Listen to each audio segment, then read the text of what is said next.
Good morning, everyone. Good morning, good afternoon, good evening, happy time zones. No, I didn't just wake up, you did. Hello, everybody. How are we doing today? Oh, goodness gracious. Good morning. It's currently afternoon for me now, but yeah, I was supposed to go live about over 45 minutes ago, but yeah, bitch was still sleeping. Morning voice Tascare, no Tascare, but good morning, Boyd. Morning voice Zawa is here because the bitch is still waking up, okay? I looked at my alarm. My alarms went off for 8 a.m. Woke up, turned them off, went back to sleep. And so it's just like, okay, well, shit. Woke up again, it's noon. Okay. Damn it, back to the shadows I go. Thank you. Appreciate it, Boyd. Let me start at the top to make sure I didn't forget anybody. But Maha, thank you for redeeming first, my son. And Hotaru, mwah, is your kiss. And Maha, you also get a sleepy kiss. Mwah. Zawa, hello, Absent. Hi, hi. Hi, Mom. Hi, Hotaru. How are you? How's life treating you? Oh, damn, a lot of kisses. What the shit? Alright. Zim, mwah, you get a kiss, and mwah, you get a kiss as well, Abs. But yeah, make yourself comfortable, everybody. Happy noon, happy noon. It's supposed to go live half an hour ago. Well, over half an hour ago at this point, but you know what? We're still here anyway. And we're still gonna pog. We're gonna pog for at least 2 hours. Yeah, I can't go the full 3 because, yeah, I bet you a bitch gotta get ready for work. But we'll see how long we can go. But yeah, it'll be a short stream. I'm fine, I guess. It's Spain without the A. You're in Spain? You spin me right round, baby, right round. Aw. Hopefully you're a bit better, Hotaru. Thank you for the headpad. Thank you. I'm sleepy. But Red Dragon, mwah, is your kiss. Zabla Mama is here. And hey, John. Hey, welcome in. Make yourself comfortable. Hi, Zela Mama. Hi, Eternal. Hi. I'll be waking up shortly. Don't mind me, guys. And also, Eternal, mwah, you get your kiss as well. I broke your shout out bot again. Nah, I think my shout out bot doesn't do anything longer than 30 seconds. So if your clip is longer than that, then it won't continue. Yeah, don't worry. I got you, buddy. I got you. Oh no, we're spinning again. God damn it. But yeah, boy, thank you for the 13 months, but also save your money, my dear. Please. I gotta get to bed for work. No worries, Ren. You can head off to bed, dude. I want to head off to bed. But today is my last working day before break. I don't want to go, but I gotta go because it's the last day. And I'm so tempted because Amla suggested to me, why don't I just put on a movie and just let the kids watch it? But it's tempting as it is, I can't do that because some of my kids can't keep secrets. And if I do something like that, they'll tell their parents, and their parents are gonna get pissed with me, and I'm gonna have to hear it in the new year. So I can't just put on a movie for them. As much as I would love to, can't do that. So I wish I could, but I gotta actually do a lesson, even though I don't want to. I'm already on vacation mode. That's why I slept in. But I didn't go to bed that late. I mean, it was kind of late. It was like 2-3 a.m. But I don't think it was that late in the night. I've gone to sleep later. Much later. But yeah, welcome in, Boyd. And Abs again. Hello, everyone. Oh my god. But thank you for the lurk. Thank you for the lurk, Boyd. Thank you. Hey, yo, not the spit. Ew. But for real though, ew, gross. I should have gone to bed hours ago. Ren, please go to bed. I think your wife is already in bed. Go to bed. Go join Amulet in bed. Hey, congratulations. Thank you, thank you. Hear me out. What if it's an educational movie? But it's the holidays. I should put on like a Christmas movie at least. Random Exile Hotaru, please. Why? Watch a movie in English for educational purposes.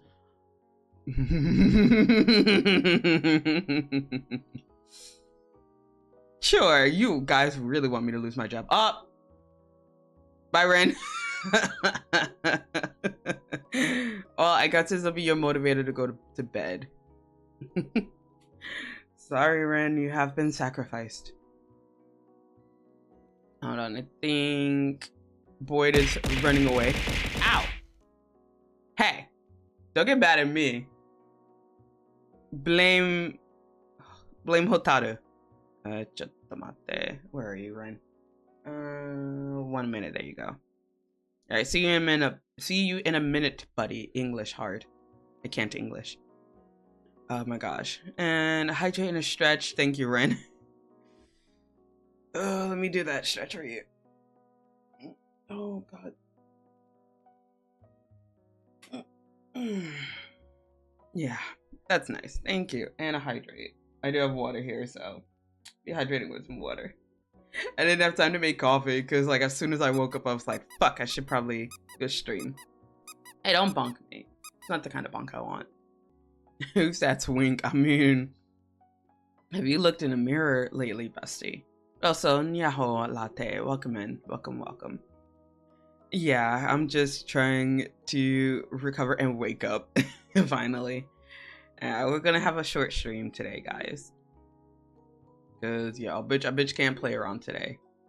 It's my last working day, and we're gonna be good. We're gonna be good, even though I just don't want to go in, but we have to. All right, but how? Oh wait, I didn't even ask how you guys are doing. How are you guys doing? I'm still waking up, so that's how I'm doing. How's life treating you? Oh goodness. But yeah, last working day, and I want to put on English movies, call it a day, and not actually do any work. But we have to actually do work. And later on tonight, if I can clear my throat. Yeah, later on tonight we'll be having a drinking stream, so I'll be much more awake during that stream. And it's gonna be a puzzle stream, so we're gonna watch me struggle. Well, actually no, I can handle myself while I'm drinking. Yeah, I can do puzzle games while drunk.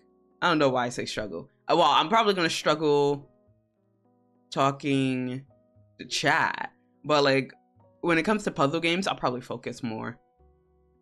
So, I mean, as long as you guys aren't distracting me. So.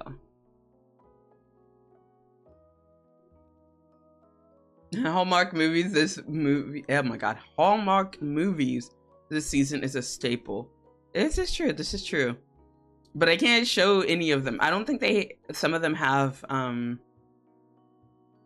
don't think they have any Japanese subtitles on some of them. I woke up with a sharp pain on my right leg. Other than that, I just woke up. Oh, good morning. Good morning, Zim. I just woke up too. A bitch, the fuck.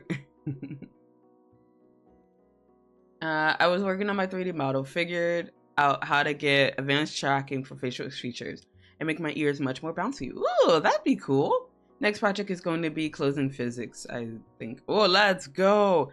That sounds like a lot of work, and you know what? Props to you, man. I'm way too lazy to do anything 3D. Like, if anything, I'd probably get it commissioned, but I don't know. It depends. It depends on how everything works out. But 3D Zela's not coming for a while. Hey, yo, Shin! Mwah! There's your kiss. Hello, welcome in. Happy time zones, buddy.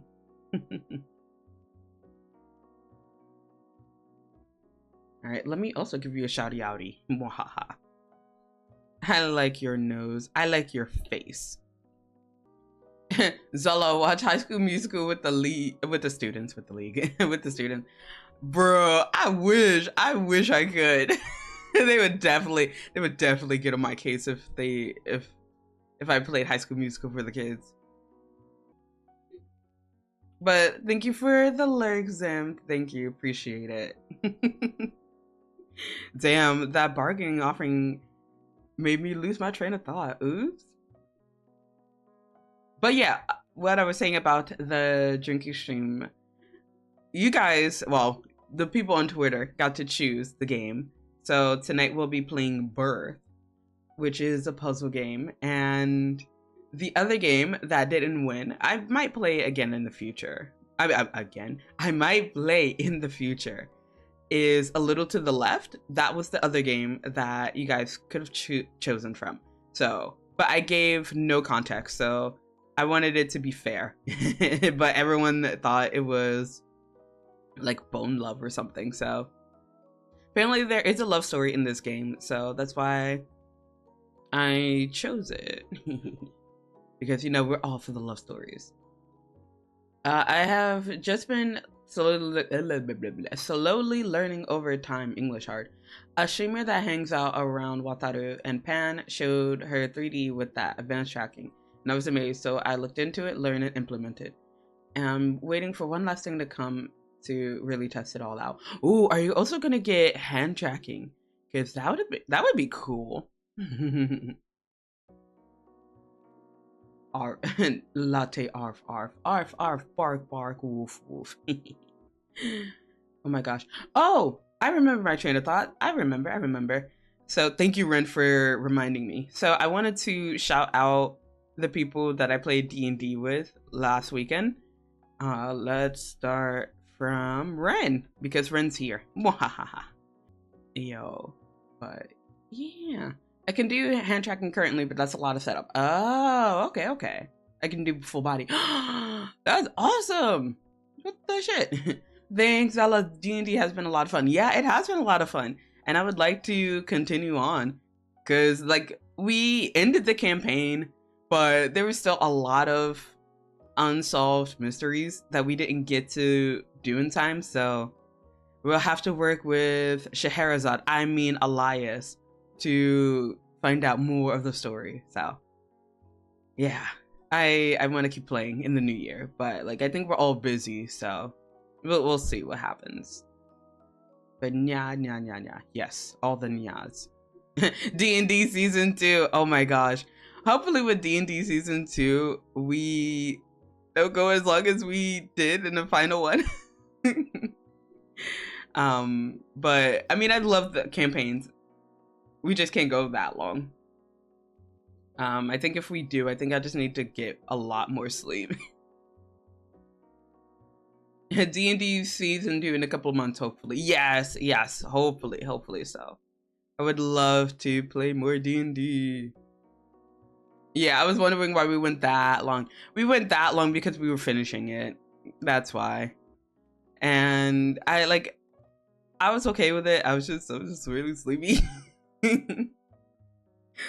And like luckily no one noticed when I fell asleep. So that was good. But after that I was awake. But yeah, poor Boyd. She was so sleepy, and then she had to run on 2 hours of sleep afterwards. Oh my gosh, my poor daughter. Yeah, no one noticed when Boyd fell asleep either. I mean, we did eventually.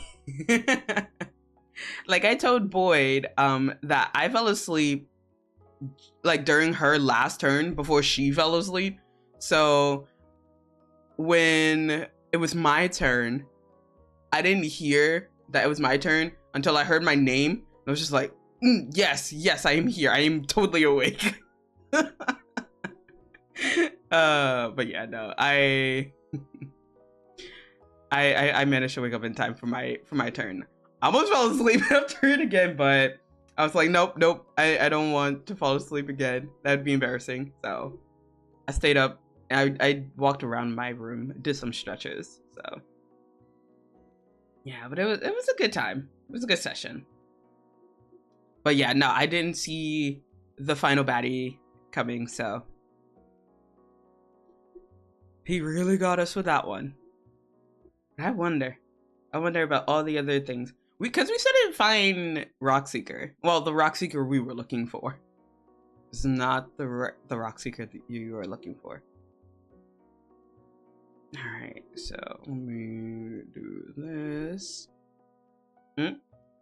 Oh, Twitter made powerful. Oh my god, Zela. Oh my fucking god, why can't I read? We're gonna be off in a terrible spot because I can't fucking read. Made Zela is too powerful. English is hard. English be hard. Alright, but yes, let us get started finally. Let's do that. Alright, and so now let us get into some Our Life. Okay. But yeah, I was thinking about making Maid Zela a redeem, but that's a lot of work, and I don't know if I want to have you bitches being able to redeem more Maid Zela. But anywho's this, let's get into some Our Life. Dun. No, it totally wasn't working on anything behind the scenes. Why would you think that, chat? Mwahaha. Turn up the music just a little bit. But yes, we are, again, as I will be saying for the rest of this playthrough, we're only doing the DLCs. We are not doing the main, moments. Because I didn't get to do most of them while I was streaming, so we're gonna go back and do that. Zela would be perma-made. Exactly. That's why I'm just like, we ain't doing that. They ain't working out for us. Oh my gosh. You get over there, Red Dragon. Taskaru made Zela. What you mean? What you mean, chat? I think you guys are just thirsty. I think you guys need to drink up. Gee, boss. Totally scared the shit out of me. Hotada. I'm dead. Alright, where is the wheel? Oh, there it is. The Wheel of Misfortune. I hope you get timed out. Mystery Redeem Maid Zela. Yo, I mean, I could reinstate it, but it takes a while. VIP or mod. Hey, yo, let's go, let's go. I see your dealer's choice. What the fuck? What the fuck, Red Dragon? Alright, hold up, hold up. Oh, wait, it's just one in for this one. Oh wait, why am I spinning? You're already VIP, so you just get mod after that. Why did I even bother with that wheel? God damn it. Alright, hold up. Wait a minute. Let's see.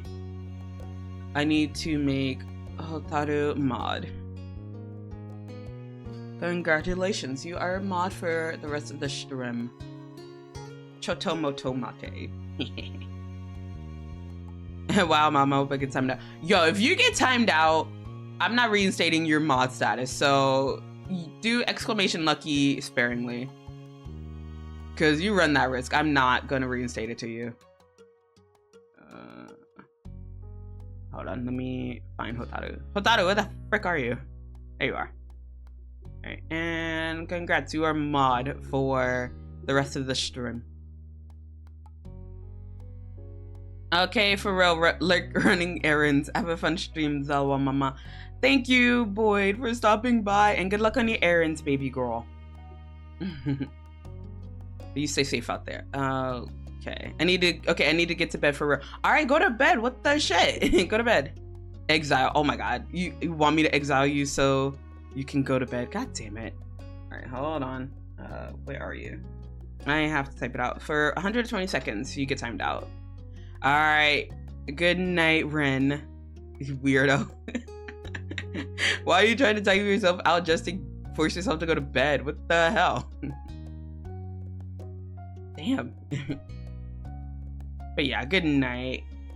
Is that Zela? My favorite character from the Zelaverse? Yeah, but in the Calverse, I'm like the third favorite or the fourth favorite, right? What the fuck?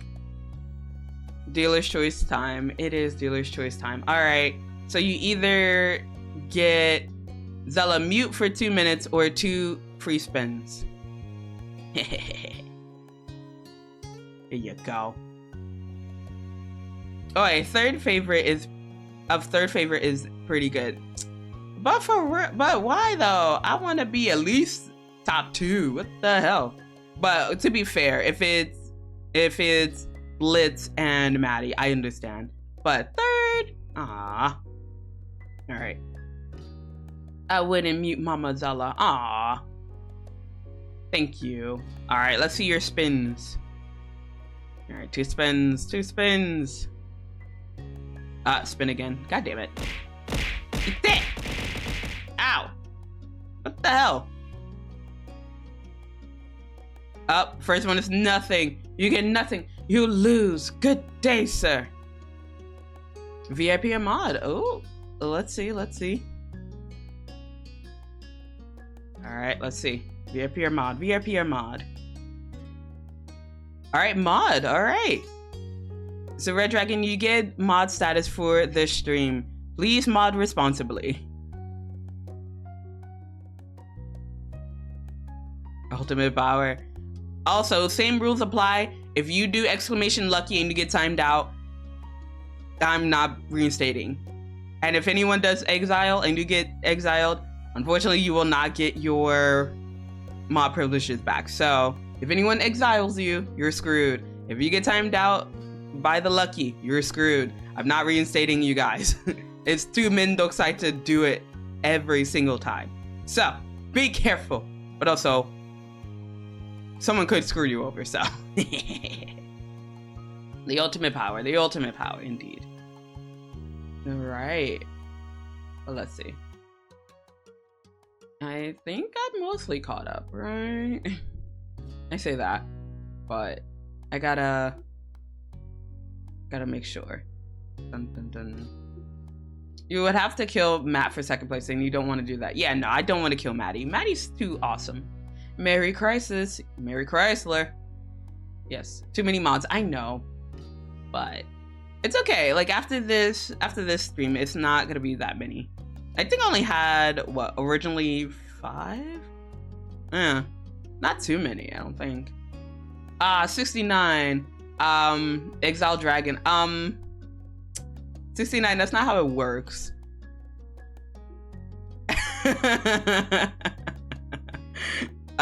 Yeah, see you in 2 minutes, buddy.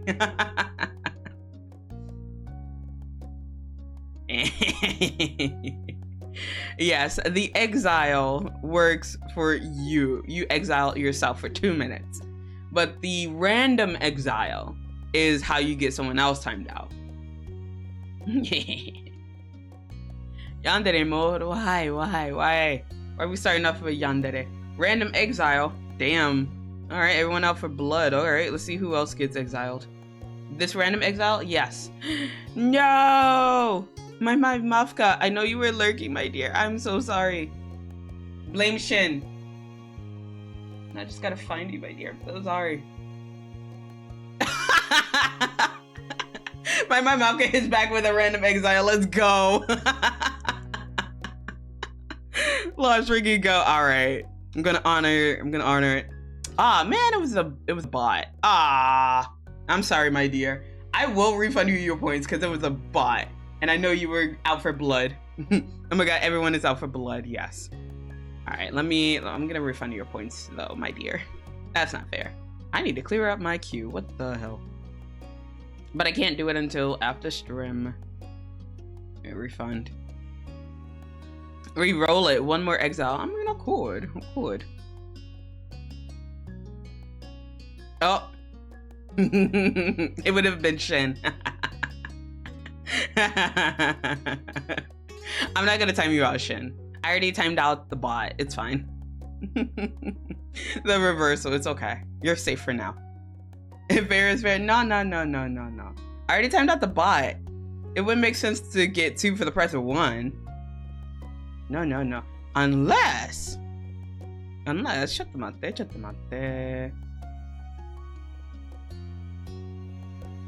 There we go. All right, bye, Shin. Let's see. All right, Shin's out for a minute. Okay, and Hotaru redeemed another exile. All right, I see. another 2 minutes, another minute. Oh wait, it should be 2 minutes. My bad, my bad. Oops. Look at all these timeout Shin's getting. Rip. Sorry, Shin.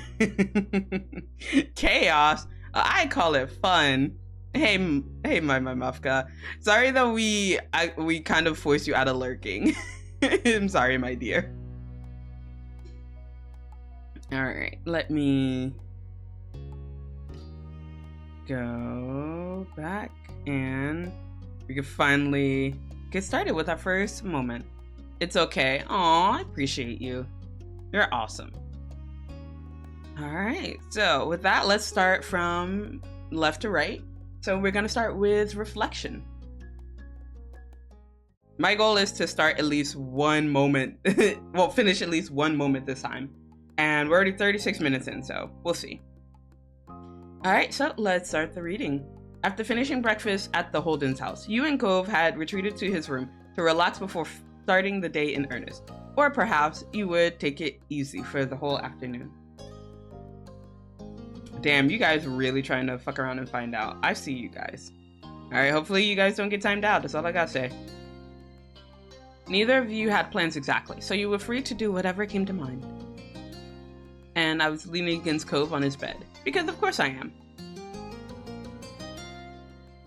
You'd snuggled close to his side, comforted by his warmth. It was so nice there that you had to fend off the urge to doze off. I mean, Mom, you know I always gamble. Yeah, but you're a mod now. I don't think you would want to do that, because you can keep your mod status for the stream if you play it cool. Also, are you back yet, Shin? Or are you still dead? I think you're still dead. Rip. Cove lounged in a similarly eased manner. He had his phone open and was idly scrolling through something on it as you enjoyed one another's presence nearby. A burst of laughter broke the silence, hooking your attention and bringing you back to the present. You looked at Cove for an explanation. His eyes, now crinkled with mirth, were still locked on his screen. What happened? He finally looked up at you, smirking. Dad scanned some more photos. You know. And risk it for the biscuit. Guys, why? Alright, Shin's back. Welcome back, Shin. How was your 2-minute timeout? I think it got extended like twice and then it turned into a full 2 minutes, so welcome back, my dear. He drew a rectangle in the air with his phone free hand. Printed out ones, back from when I was little. He texted it all to me last night, I guess. I've been checking them out. You were looking at your kitty photos and didn't tell me? The nerve. Cove narrowed his eyes, smile still bent. I was gonna show you. I just wanted to look at it first to make sure there was nothing super embarrassing. You never know with my dad. He grimaced, envisaging what horrors his dad might unwittingly spring on him. I mean, what if there's a photo of me getting potty trained or something? Kid pictures are supposed to be embarrassing. That's part of the fun. He was holding out on you, but your protest was of no use. Cove only cleared his throat nervously, the fear of his dad's well-meaning action still looming large in his mind. Anyway, before we forget, I was laughing because I came across a Halloween one from when I was 8. The year I was a zombie, remember? He shook his head, grinning wryly while holding the phone out to you. I never even liked zombies. All I wanted was to show off my new scar, and it needed to be something scary.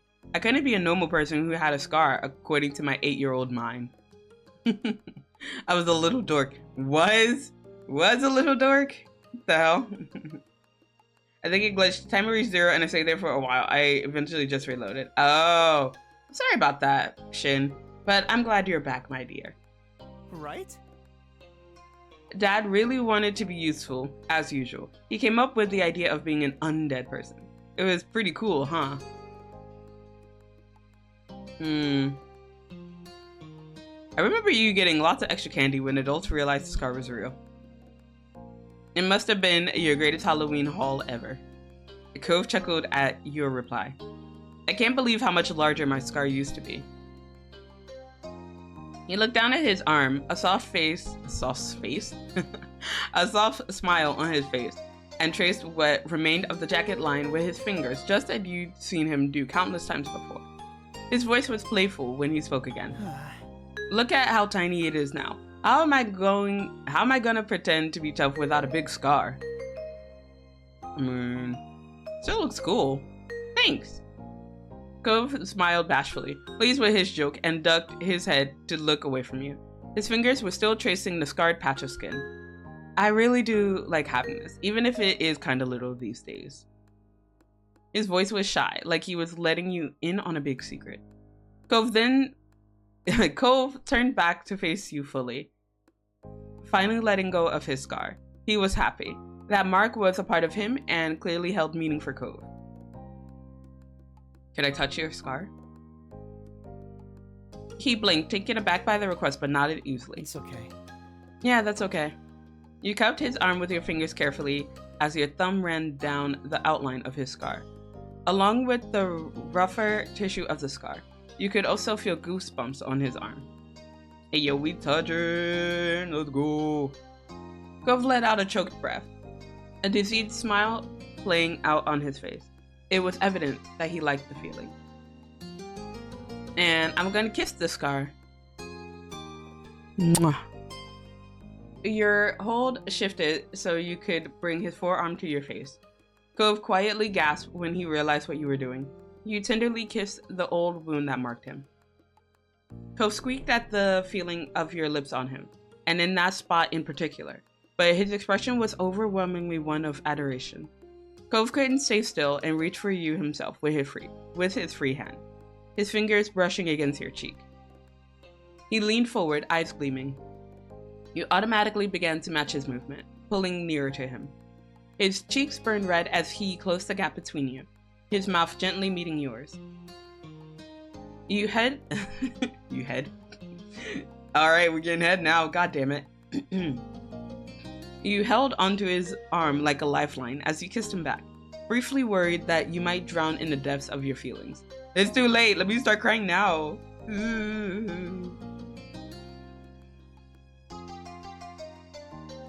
Then you opened your eyes, meeting Cove's, and knew that the feeling was mutual. He laid his forehead to rest against yours. Aww. You felt his hot breath tickling your face. Heads touching, your hand on his arm, you were entwined with Cove. It felt so right. Time couldn't register in that moment. It could have been seconds or minutes, but you eventually straightened up, lifting your hand from his scar. That seemed to break the spell. Though he stayed close to you, Cove sat up and came to his senses. English. Your eyes drifted back to the scar on Cove's arm. The scar had been there as long as you'd known Cove. When you'd first met, it had been concealed by the neon pink cast. So? Do you want to hear how I managed to go jet skiing when I was 8? You were initially stunned that he guessed what you were thinking. Though, given the topic of conversation and the direction of your gaze, it was a natural conclusion to reach. Not bothered by your reaction, Cove continued with a shrug. I don't mind telling you, it's nothing special. He rubbed the back of his neck, grinning sheepishly. Mostly, it's just really dumb. You nodded. That was something you'd like to hear more about, especially knowing that no lasting harm had come of it. Cove stared into the distance, lips parted as he readied the story in his mind. So me, my dad, and my mom were at a party. I don't know if it was a casual get-together or a specific celebration. God damn, I'm already losing my voice. What the hell? You're not even an hour in. What the fuck? I hope it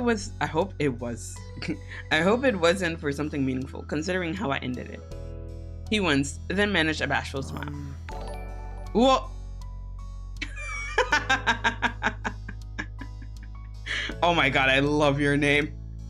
Buff Cowboy Werewolf Dragon, thank you for the follow, my dear. You make yourself comfortable. I love your name. We're just reading along. Hi, Zela. Hello. How are you? I love your name. Who could it be? Who could it possibly be? But yeah, make yourself comfy. We're just reading along. Anyway, my mom and dad were off doing stuff, talking to people, I guess. I was left with the other non-adults. Most of them were older than I was. Maybe all of them were. Thanks, and you're beautiful, gorgeous, Zela. No, you're beautiful, gorgeous. I will do this all night. Isn't she like, oh my god. Thank you for Bunny, Zela. Thank you. Oh, and your very first kiss. All right, I got you. Not me, just muting. I pressed the mute button. God damn it. Let me give you a proper kiss this time. Mwah. Oh, thank you for the head pat. Thank you. All right, so mystery new follower, what should I call you?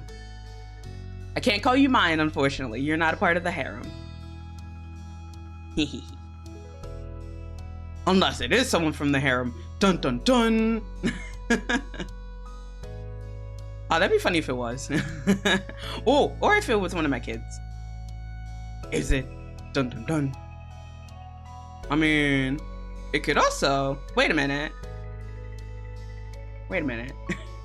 Buff Cowboy is fine. All right, I got you.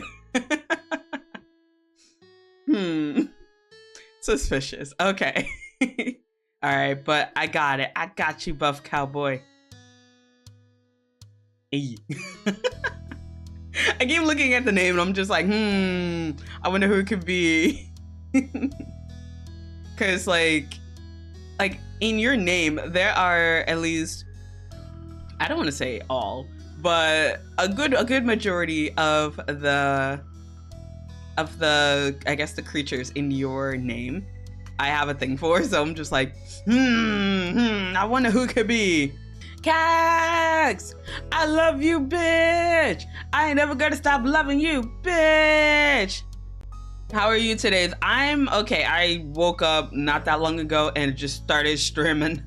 I was supposed to start streaming earlier, but a bitch was still sleeping in, but I'm here now and we're here to pog. But how are you today, Cags? How's life treating you? I love you, bitch! I ain't never gonna stop loving you, bitch!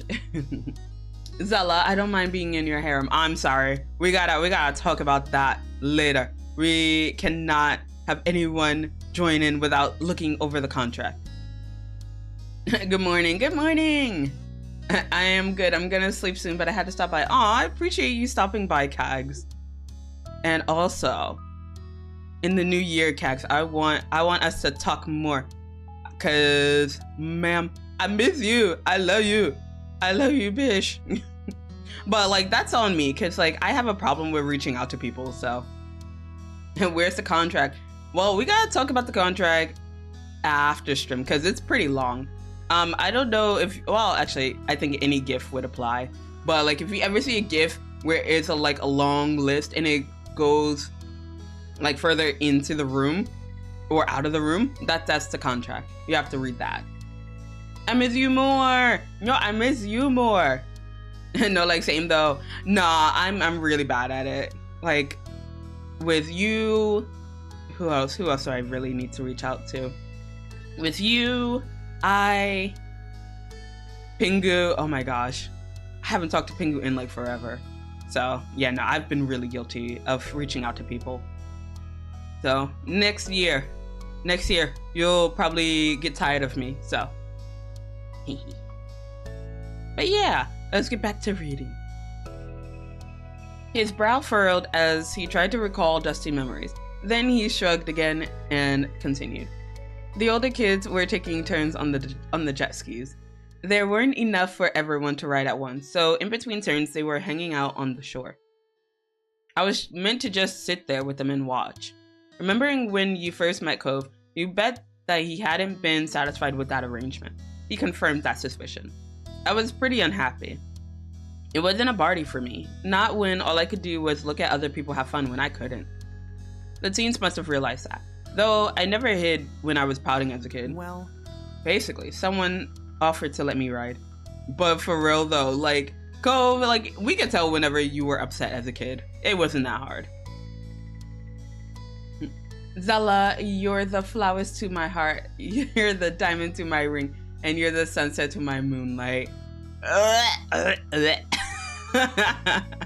Gross. Ew, I'm gonna need you to step back with all that affection. Ew, ew. Hotaru, shut up. Well, I'm assuming you already know who I am. Ah! What the hell? Why am I being sprayed? I'm not being sus. Well, I know that's gonna be your reaction, Mom. Oh, my kids know me too well. Yeah, I don't do too well with outward affection. That's too much for me. Ah, thank you for the head pat. Thank you. Hey. But yeah, same for me.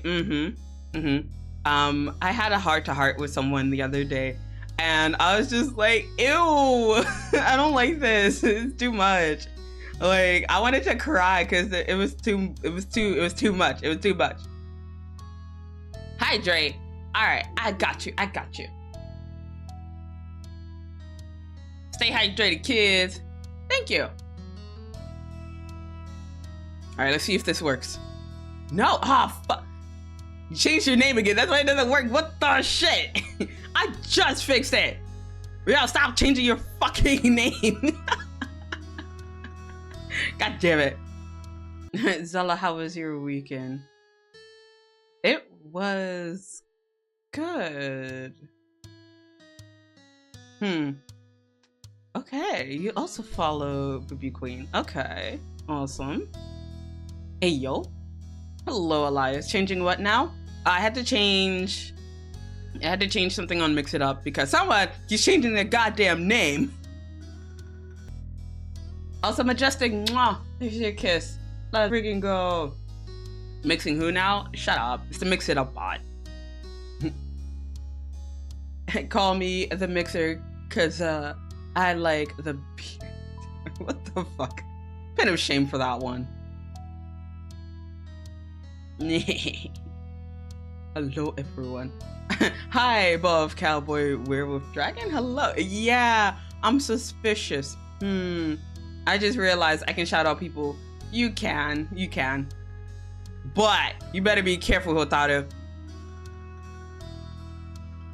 You shout out the wrong people, I will time you out too. Don't abuse your power. Oh yeah, I could have just asked you to shout out your brother. Why? Look, this can't be the shout out stream, all right? I say as I do like 3 back-to-back shout outs of Elias. But don't worry about it. Do as I say, not as I do. I'll do better.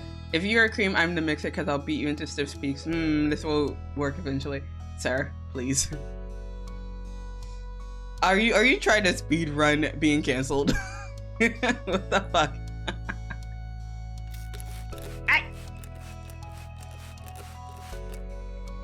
What the fuck? I'm not big sus. I'm trying. Try harder. Zela, someone want to do an artwork of a buff cowboy werewolf dragon? What the hell? And yes, cancel me already. Alright, hashtag cancel Elias, I guess.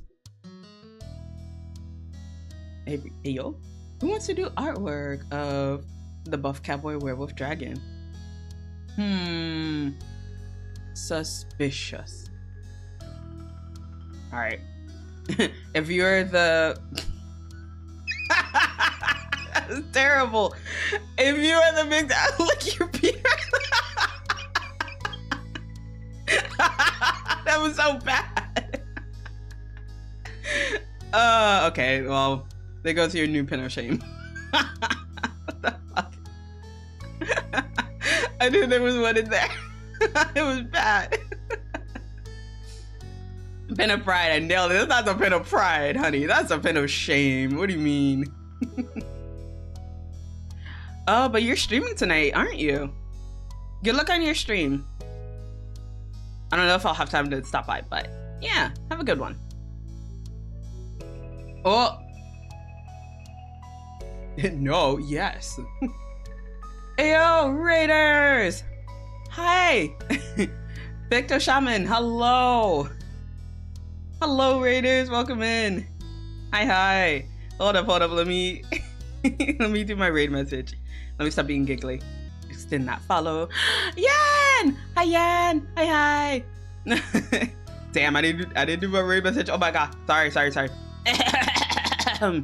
But hello everyone, my name is Zela Petalcliff. I am a Thunderfey VTuber. I play a lot of visual novels, and today we are playing Our Life Beginnings and Always, where we're trying to pursue the lovely sea-foamed man on the screen. But to all my raiders, you do not have to follow the raid protocol. If you need to go touch grass, if you need to go eat, if you need to go drink, if you need to go kiss some babies, if you need to go make some babies, you can dip out and hopefully I can see you in another stream. But pick the shaman, how did your stream go, my dear? Let me get rid of the wings. Yeah, Zela is down bad. Down bad for who? You? I plead the fifth. Also, thank you for redeeming Turn Up the Cat. Hiya, welcome in. Are you down bad? I'm, I guess, down horrendous for someone. Thank you for the head pat. Thank you. Unless it's for Turn Up, because then, there you go. Pet the cat, I guess. Ignore the pen. No, you perceive that pen. Hey, Mom. Hey, Yan. Hi. Oh, thank you for shouting out Yan Hotaru. Wait, Hotaru, you are aware that's your brother, right? I feel like I need to update the family tree. Sure you are. Shut the fuck up, Elias. I was drawing some art. Let's go! Aw. What kind of art were you drawing? Were you drawing the, what is it? The nude art? Sussy art? I think that's still, I think that's still covered by Twitch now, right? I don't know what the rules are now. Picto is good. Okay, Picto is good. All right. I'll keep that in mind. Hey, it went great, thanks. I'm glad. I'm new here. Shut up, Majestic. You are new here. Shut up. Big art where just for personal reasons. Sir? You good? Ooh, green hair. Oof. Hungry. Hi, Hungry. I'm Zela. Where the fuck is my table at? I don't know where your table is, Yan. Please go find that. Why do they get a cute high? Like, I get a kick in the ribs. Look, it's because you're my kid, all right?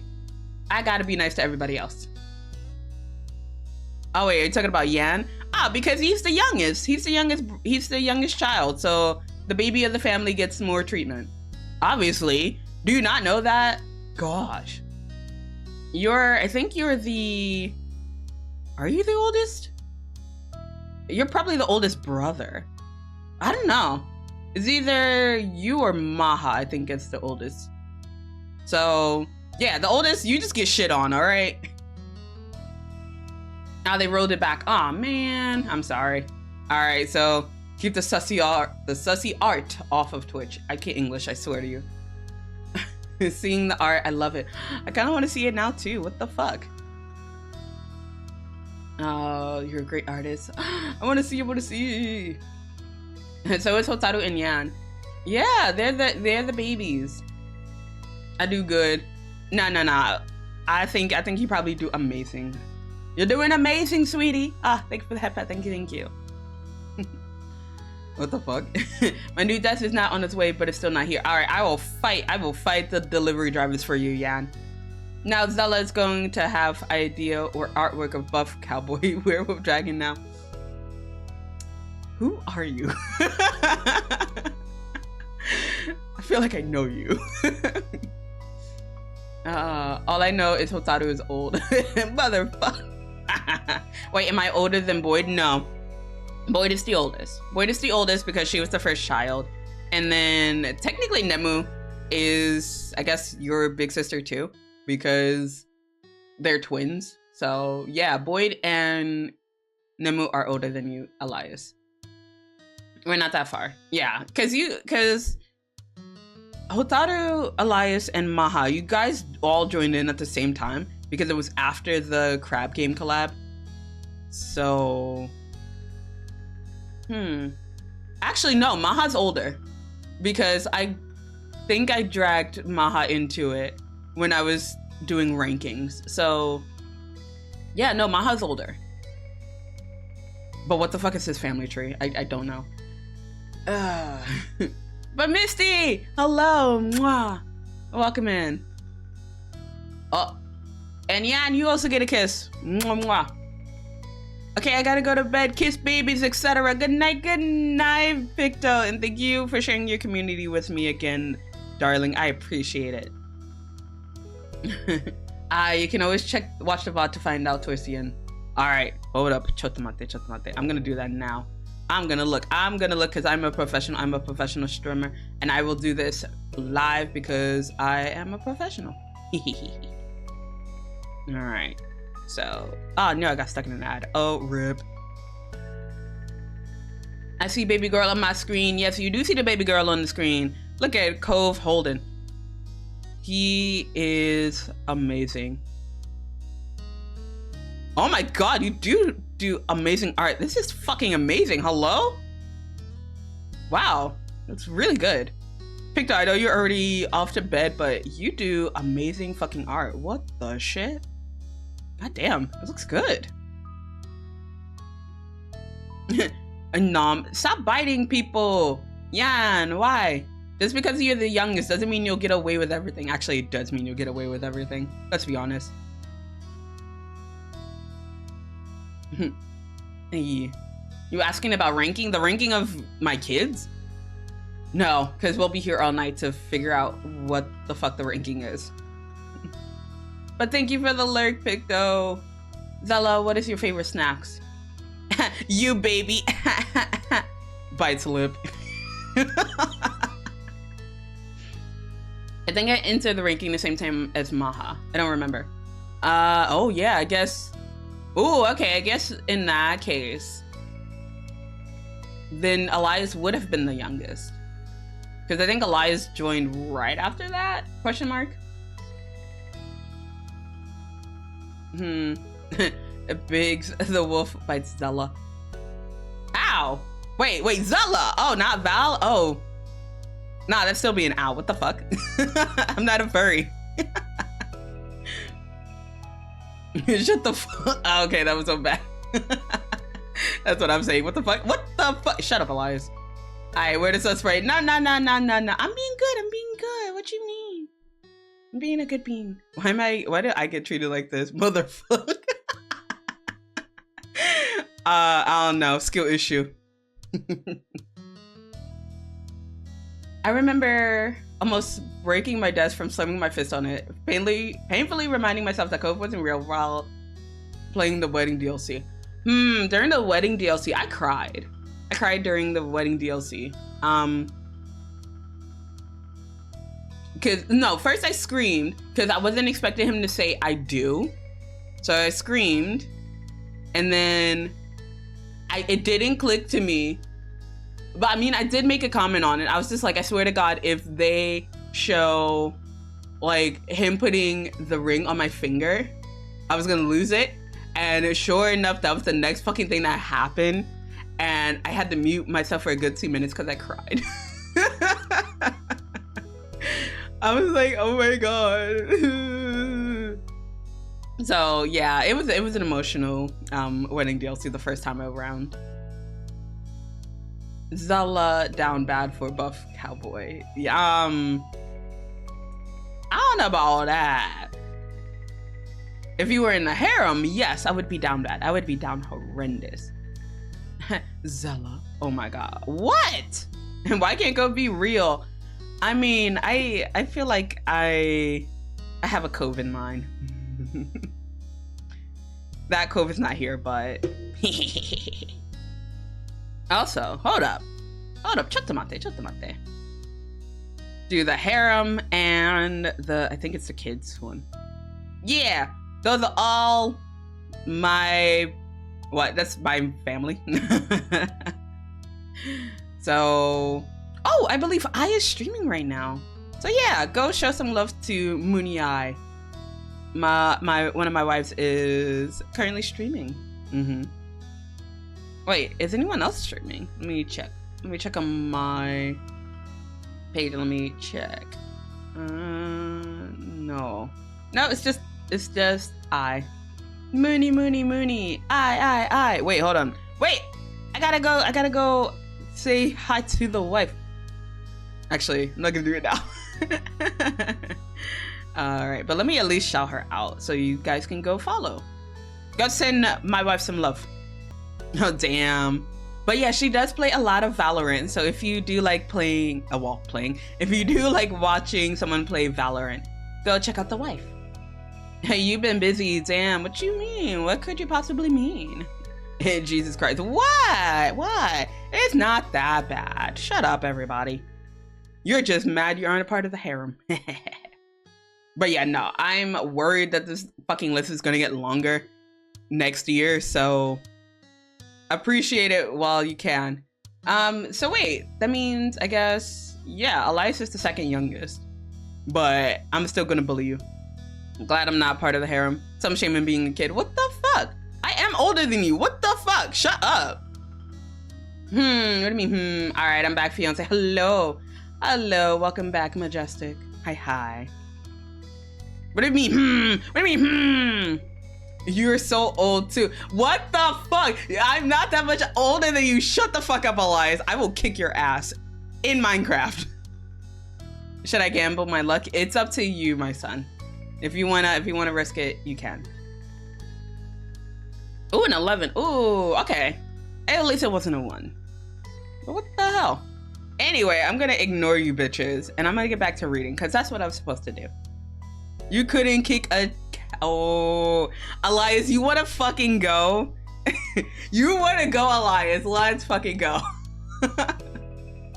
Also, why your reaction to Cove just like ringing? Oh my god. No, it's not. Shut up. Fucking bring it. Let's fucking go. Zela! Hello, Gluttony. Yo. Random exile. All right, I got you. Zim, no. Zim is lurking. What the fuck? Why are we timing out our lurkers? What the fuck? This is the second time that we've timed out a lurker. Nah, I just got home from work. Otsupipi, thank you for your hard work today. Okaeri nasai, goshujin-sama. Gohan ni suru? Ofuro ni suru? Soretomo gohan ni suru? Alright, sorry Zim, I know you were lurking, but you get timed out. Sorry, baby.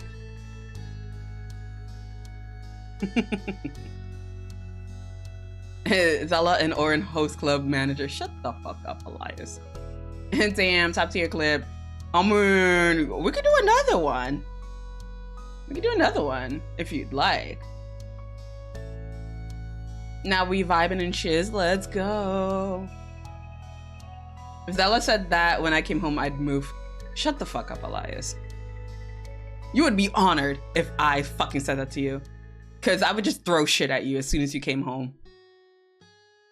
But no, actual shit. It's not my shit, but actual shit. Blame Maha for that. Actually, nah, I'd kick it out on the streets. Fuck you, Elias. Nah, shout out Zela and said, nah. I'm gonna shout out Gluttony. Anywhoosies. You know what? Fine. I'll shout out myself. Shout out at Zela Petalcliff. Ugh. Gross. Oh, thank God it's a safe clip. But it's with Risa, baby. Aw, I miss Risa. Actually, I was talking to Risa the other day, but I still miss her. I miss my wife. I saw it at my friend's place. Oh, that's the secret. It's a Risa clip. It is a Risa clip. I miss my Risa, baby. I want her to come back to streaming just as much as you guys. Hey, don't bunk me. It's not the kind of bunk I want. But let me not see you. Mwah. There's your kiss, my dear. Well, welcome in. That's 1:30. Okay. I still got time. I still have time. Ew, what kind of bunk do you want? I can't say it in front of my children. because that will enforce banjos, so can't say. Speaking of, there we go. The lock of the face kind. Ayo. Ayo? I'm gonna ignore you guys. I'm gonna get back to reading. I was way too small to drive it myself, but this older kid, they must have been at least 16, said I could drive and I could sit in front of them while they controlled the jet ski. He chuckled at your wide-eyed horror. I knew I wasn't supposed to do anything like that. Still, I figured my parents were doing whatever they wanted, so why couldn't I? Fuck you! Fuck you, Hotaru. That totally didn't scare the shit out of me. How dare you? Just try to get my attention. How dare. Also, head on nerd? What you mean, gluttony? You know what that sounds like? You need another shout out. Thank you for the head pat. Thank you.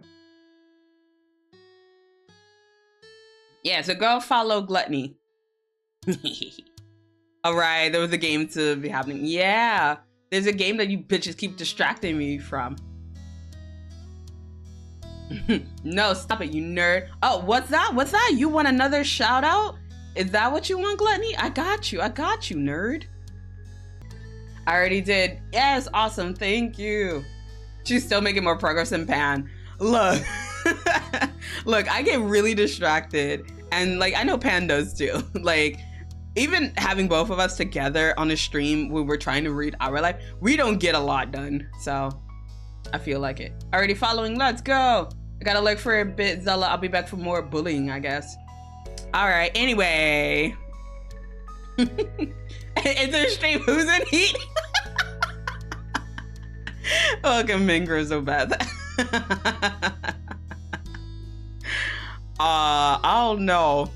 Let's go. No. We sponsored here. We're sponsored by Raid Shadow Legends. But who's in heat? Elias. That's why he left. He can't talk shit because he's not here. Wait, who's hating Oreo? Oh shit, he's still here. Oh fuck. Oreo hater. I think we're based. Oh, bruh. Shut up, go take care of yourself. But anywho, I make Elias go into heat. Do you now? Yup, I'm over here sipping my tea too. Hold up. Let me get my water. Let me just sip for that. Let's look at this tea that's happening in chat right now.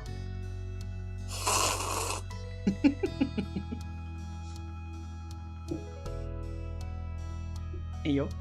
You know what? Sure, who want to help me cool off? I mean, Gluttony volunteered, so have fun. Have fun, babes.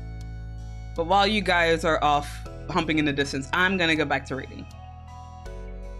I nodded at the person, and I remember the other teens helping me onto the jet ski, along with the one driving. We sped off into the water. Cove smiled widely and wistfully. It was amazing, at first. My hair was flying everywhere as we zoomed away from the shore. I loved being out on the water like that. Too bad it turned out steering a jet ski with an 8-year-old sat on your lap was harder than a bunch of kids figured it would be. The team tried their best, but they couldn't keep control for long. We got spun around and went right into the sand. Oof, rip. You sucked in a deep breath. The other person wasn't hurt. Thankfully, they held onto the bars and stayed in their seat. I didn't. Yeah, like, that would send you flying, no? God damn. And nah, he wants to make it hotter. I'll help you out of those clothes to cool off. What clothes? Oh my god, what the fuck? Chat, I'm gonna need to spray down chat. What the shit? Hold up. Alright. Down, you guys. Down.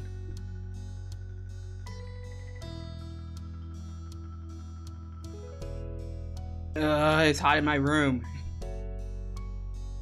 I was thrown at full speed into a rocky part of the shore near the dock. I must have tried to brace for impact or catch myself, because my arm is what I mostly landed on. Ow! He looked down at the limb in question.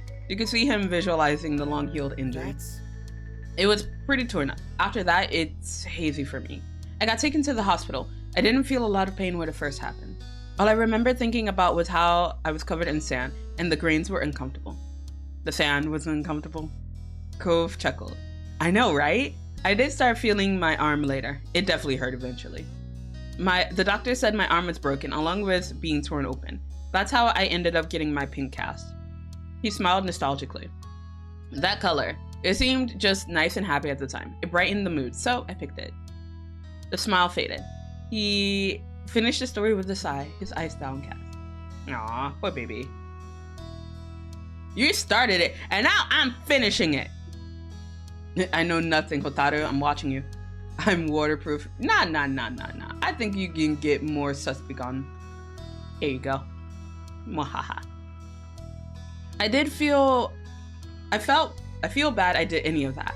I hope whoever that teen was, they weren't traumatized by seeing a little kid go flying into the ground. They were just trying to do a nice thing. Cove threw arms out to the side dramatically. I wish I knew who they were so I could give them a call and say I'm still in one piece. But yeah, that's the full story. No.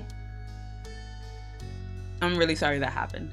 You couldn't help but worry about how scary it must have been for all involved. Cove hung his head. He didn't press further. It was clear that he regretted the impulsive choice he'd made. It was a failure. That's just the truth. He smiled flatly. But to my credit, I think I've grown a lot since then. Wait. Cove's eyes went completely wide. Suddenly reinvigorated, he seized his phone and tapped away at the screen. What? I knew it. You weren't sure that he'd heard you, but he set his phone down and turned to face directly to you. His face was resolute, though the glow of the screen was no longer reflected in his eyes. They seemed to sparkle even brighter than before. Zela, we're adults. We can decide things for ourselves now. Yeah, there's a lot we can choose from. You know, we can pay our taxes, we can vote, we can get married. Hey, let's go. Let's get married, everybody. I'm enjoying the stream. Are you? I'm glad you are. I'm over here just existing, vibing, and bullying chat. So I'm glad that you're vibing. Also, Buff Cowboy. You're awesome. Everyone is awesome except for Elias. I'm just chilling. I'm glad to hear it. I am putting in my contacts right now. Oh god, my eyes. My eyes, they burn. Nah, I'm good. I'm good. The Elias slander. Look. He knows his mom cares for him. And what better way to show that love with some bullying? I bully most of my kids. What do you mean? I think I do go harder on Boyd and Elias though. But that's because they're prime targets. Alright, so let's continue. You just only realize that now? The age requirement to rent a jet ski in California is 18. We could totally do it. Sir. You want to break another bone? Go spouted, his lower lip jutting out, which didn't back up what he said next. Come on. I'm not a little kid, you don't have to worry. Says the person who's pouting like a child. I say that, but like, with certain people, I do, it's not really a baby voice, but I do put on like a whining or pouting voice when I talk to certain people. And it's just like, I'm a grown-ass woman. I do this all the time with these certain people. Am I really an adult? So, it makes me wonder. Within a moment, Cove had recovered and returned to his serious expression from before. Alright. Okay, Mr. Serious, I see you. I'll be careful, and I really want you to be there when I try again. Please. His voice was soft and earnest. You could tell how much the request meant to him. You also knew him enough to know that he wasn't going to give up on this idea. Letting him go on his own wasn't an option. I saw that coming, Xylo. I see you. I perceive you. Oh my gosh. Oh, my contacts. Okay. There we go. Well, welcome in, Zela. The clips don't lie. Exactly. The clips don't lie. Well, except my clips. They lie all the fucking time. But yeah, make yourself comfortable. You're a Nintendo handheld gaming system. I love it. Thank you, Majestic. You gave him a thumbs up to let him know that you'd be joining him on the quest. And now I realize what moment this is. We are not finishing this moment tonight, guys. We are not finishing this moment. Because I realized I just remember how long this fucking moment is. We're not finishing it tonight, guys. RIP. I'd be interested in trying jet skiing. Cove perked up at once. A grin stretched wide across his face. He was practically bouncing in place. Let's go. Hey, let's go. Oi! But I do know what would make me happy in an ideal world. What the fuck? If he says something like, I want you, I'm gonna lose my shit. You got to keep reading. It's you. Motherfucker! I fucking called it! Oh my god. Like, that wasn't sus. It was just me reacting to Baxter, alright? That wasn't sus at all. Shut up, Hotaru. Sorry, Mom, I'm really tempted to do it. How dare you? But that wasn't sus. That was just me being a dumbass. So you got up and worked as a team to gather everything needed for the trip. Cove's other aquatic hobbies came in handy, and he was quickly kitted out with everything he'd need other than the jet skis themselves. You needed to run back home briefly, having dressed and prepared for a day that didn't involve jet skiing. But soon enough, you were both ready and jumping into Cove's car. Get out of my dreams and into my car. But it was a good clip. Debatable. And was that clip a lie too? What, of me being a dumbass? No. I did lose my shit. Stretch. All right, I got a stretch for you.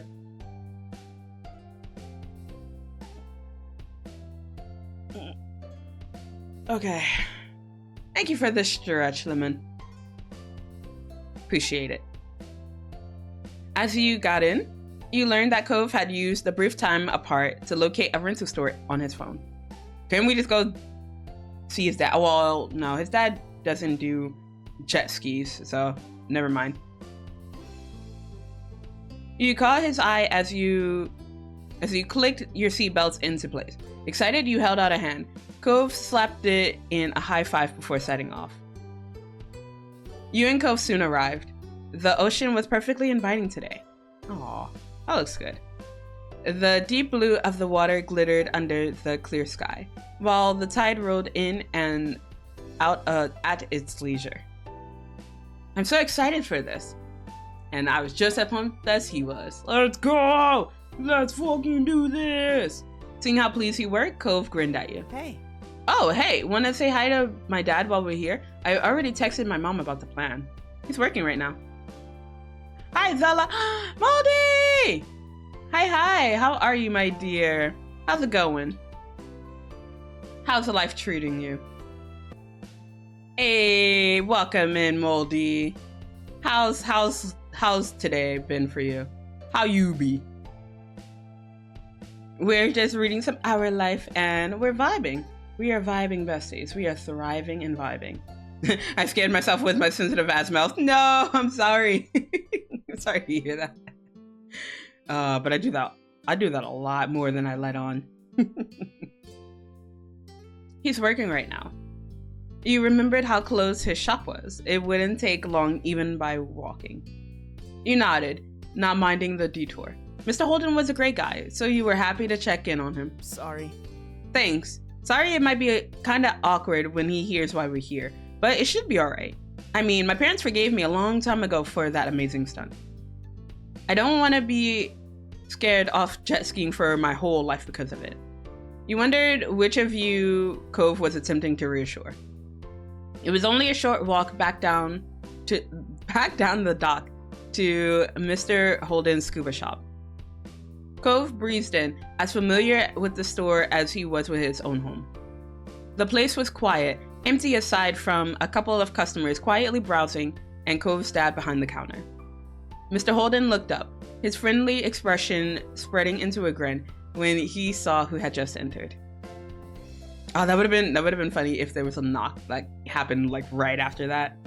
Ooh, thank goodness. Hey! Hi Zela, hey sport, what brings you all the way out here? He cast an eye at the way the two of you were dressed. Judging by how you're decked out, I'm guessing scuba diving? Ah, it's kind of late, Zela, but I appreciate it. I still appreciate that. Thank you, Zela. There's plenty here for that. What can I help you with? Cove chuckled, amused by how quickly his dad seized on a favorite topic. Or maybe it was how his dad always fell over himself trying to be useful. Hi, Dad. We're not doing that this time. We sort of decided to go rent a couple of jet skis. The phrase jet skis has set Mr. Holden's mouth in a taut line immediately. Aww. Jet skis. He echoed the words as his eyes instinctively darted to the scar on Cove's arm. That's when Mr. Holden started to speak several times, each attempt quickly abandoned. Cove smiled encouragingly, trying not to add to his father's worries. Don't worry about it. I promise I'll be careful, and Zela will be there too. We always look out for each other. Mr. Holden pinched his face back into an unconvincing smile. Right. All right, you're a whole lot bigger now than you were back then. Heck, you can drive a car and everything. I'm sure you and Zela will have plenty of fun. The worry still echoed out in his voice, barely concealed by the positive words, but Cove was buoyed by his father's support. Look, I'm looking. Zela, calm down. No. What do you mean, calm down? I'm completely calm. Oh my god. Yeah, well, we're all set. We only stopped by to say hi and let you know since we were over here. Get head on, nerd. I'll try. Yeah, well, we're all set. English hard. We only stopped by to say hi and let you know since we were over here.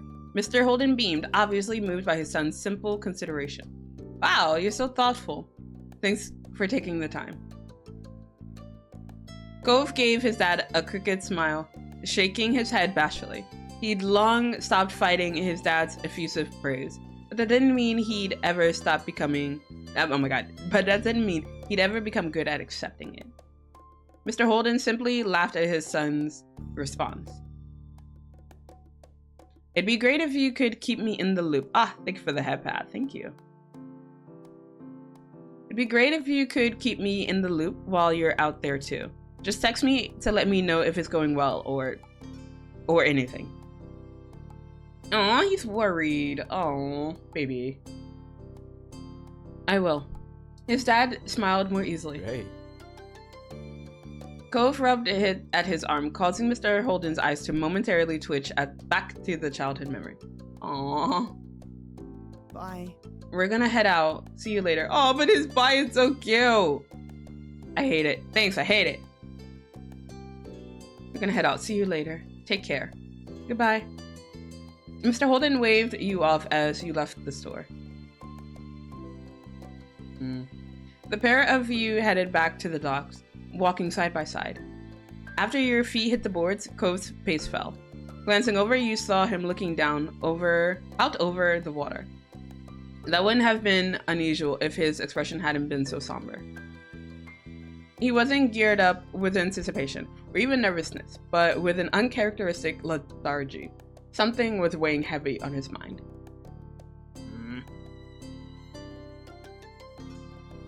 Cove? Huh? He blinked, startled by you interrupting his rumination. Sorry. Oh, sorry. He sighed. Though you turned his attention from the ocean, it gradually drifted back to the water. You cleared your throat, unwilling to lose him again.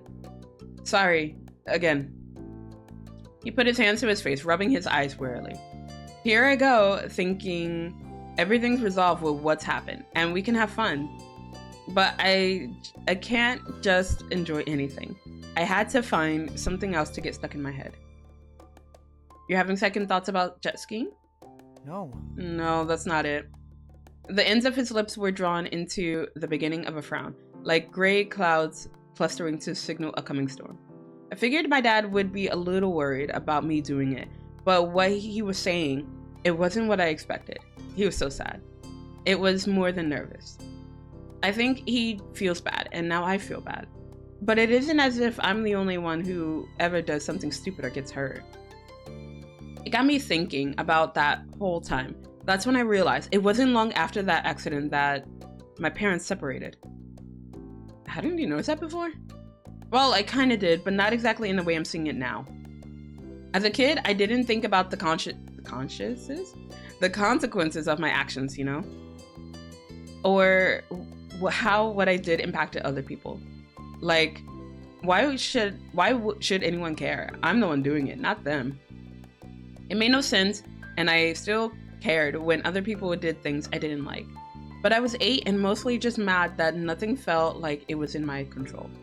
You could tell that he was building up to something, so you nodded for him to continue. I was pretty difficult to deal with because of that attitude.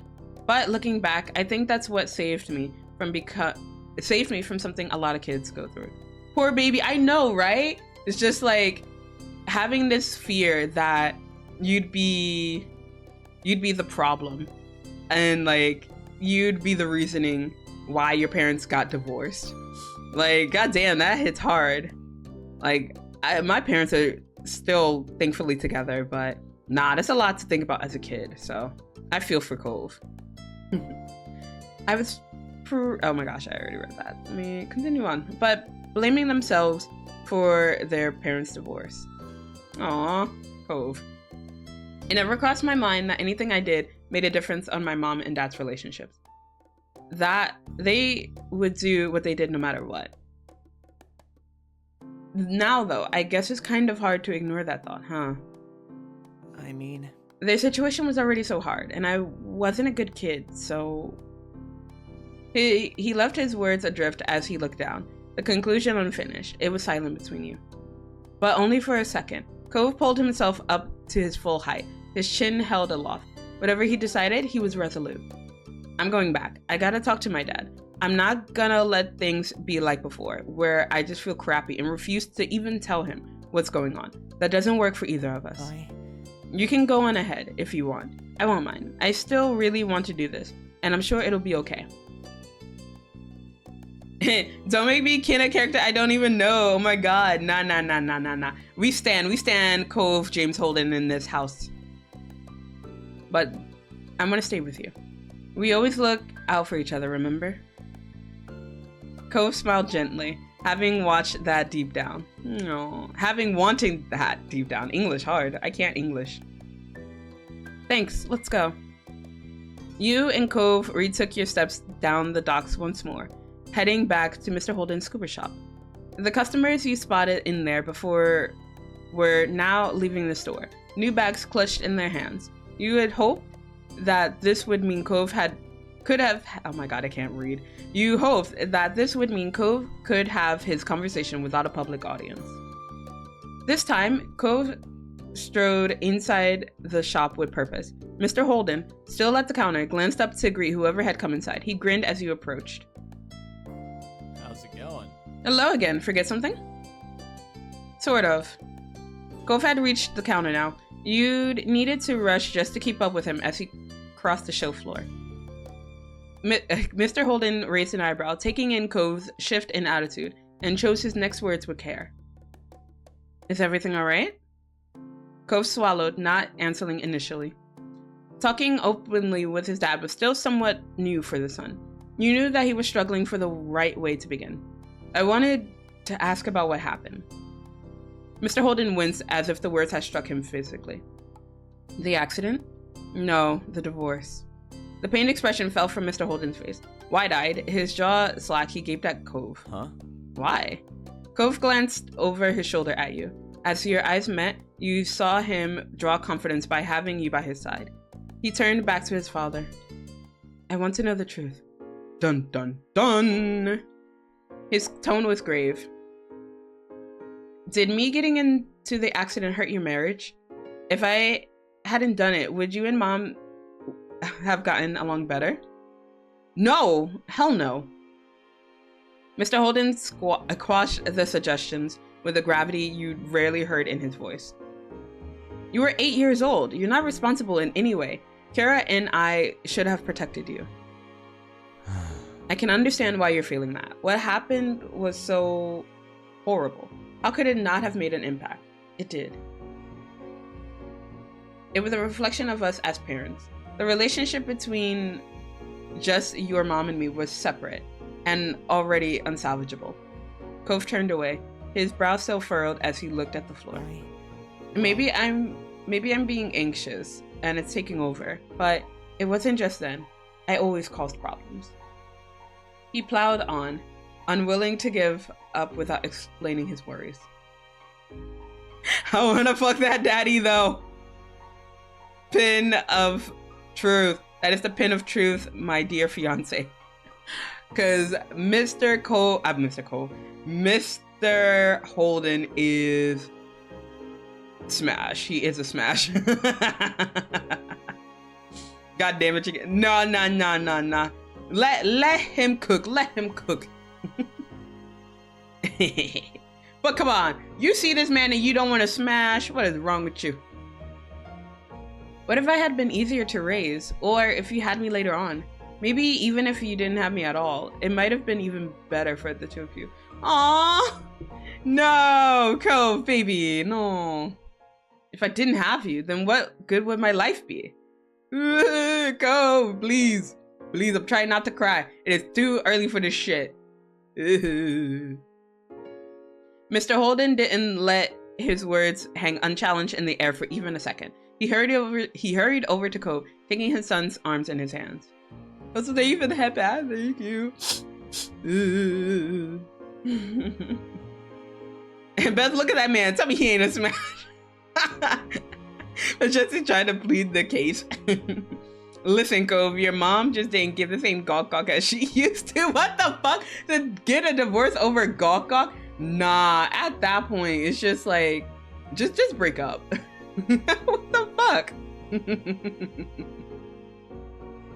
God damn. Cove, listen. There's only one person to blame for things not working, and that's me. Cove opened his mouth to speak, but Mr. Holden forced on, determined to erase any question in Cove's mind. I'm not saying this to dishonestly push accountability off from someone else, or to throw a pity party for myself. You want to know the truth? So that's what I'm giving you. Your father is the reason our family couldn't stay together. You think you could cause trouble? You should have seen me at your age. You're such a good kid. I can hardly believe how good you are.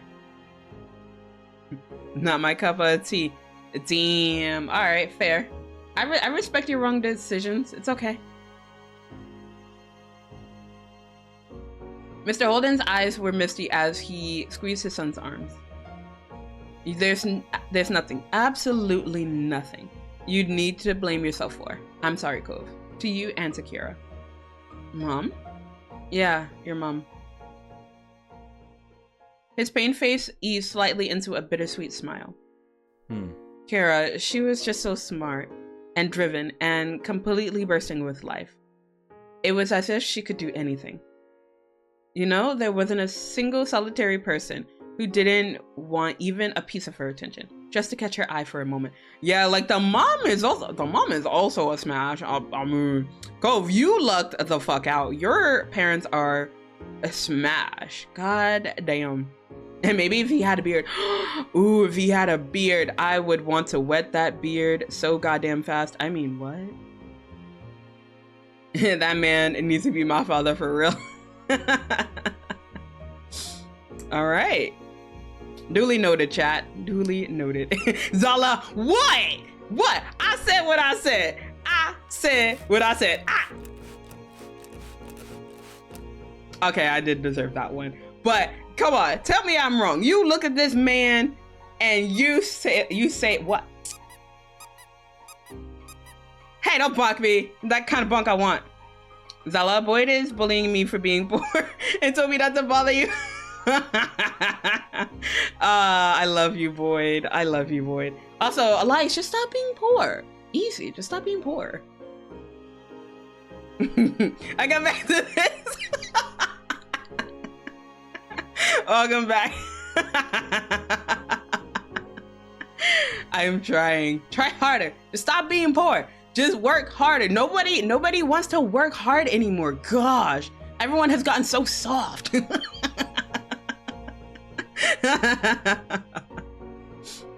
Oh my god. I say that I'm poor as fuck. Oh goodness. Why do you think I eat bean sprouts and tofu all the goddamn time? Yeah, but just get good. Just stop being poor. Easy, easy. But I said what I said. Mr. Cliff Holden with a fucking beard? Yes. Anyway, let's get back to our heart to heart. You know, oh wait, I think I already read that one. Let's continue on. But for some crazy reason, she had a soft spot for my 17-year-old screw-up self. That's when we first met, though it definitely took some time before I managed to ask her out on a date. Yo, I'm such a chicken. I know these words so much because I have to ask someone out on a date and I'm just like, nope, don't want to do that. Like, I don't like taking charge when it comes to asking people out. Like, what do I gotta do it? You do it. Mr. Holden shook his head, the smile melting as his recollection became solemn once more. And then we'd only been officially together for about 6 months when we found out we were having a baby. I was so worried, so scared, but she was so brave. She was my rock, but we both knew the road ahead was going to be rockier. When we got married, I didn't see it as a dream come true. I wasn't about to start living my life in the only way I could imagine doing so. I thought what happened, and throwing my cards in with a girl like her was worth the risk. Aw, baby. He grimaced, the sentence sour in his mouth, regretting his past perspective. I'd been taking care of myself on my own and getting by. Then all of a sudden, I was going to have a wife and a child. So I thought, all right, I better step up and take care of all of us. And that's what I did. Sort of. He rolled his eyes. I made money, kept a roof over our heads, and put food on the table. But I was always busy, focused on taking care of things, that I didn't stop to consider that what anyone else was thinking or what they actually needed. Aww. I want Mr. Holden to marry me so I could be Miss Holden his DLC. Oh my god, I can't even read. I want Mr. Holden to marry me so I can be Miss Holden his I'll see myself out, ma'am. Pin of shame. You get the new pin of shame. There you go. Congratulations, Crystal Beth. I made every decision about what I did, and as a result, what happened to the family by myself. Never asking what your mom felt, or even wondering if she might have an opinion. Don't worry, Crystal Beth. You should wear that with, I would say pride, but nah, it's not really prideful to have that. I'd tell Kira about the great place I'd found and how we'd be moving there in the same breath.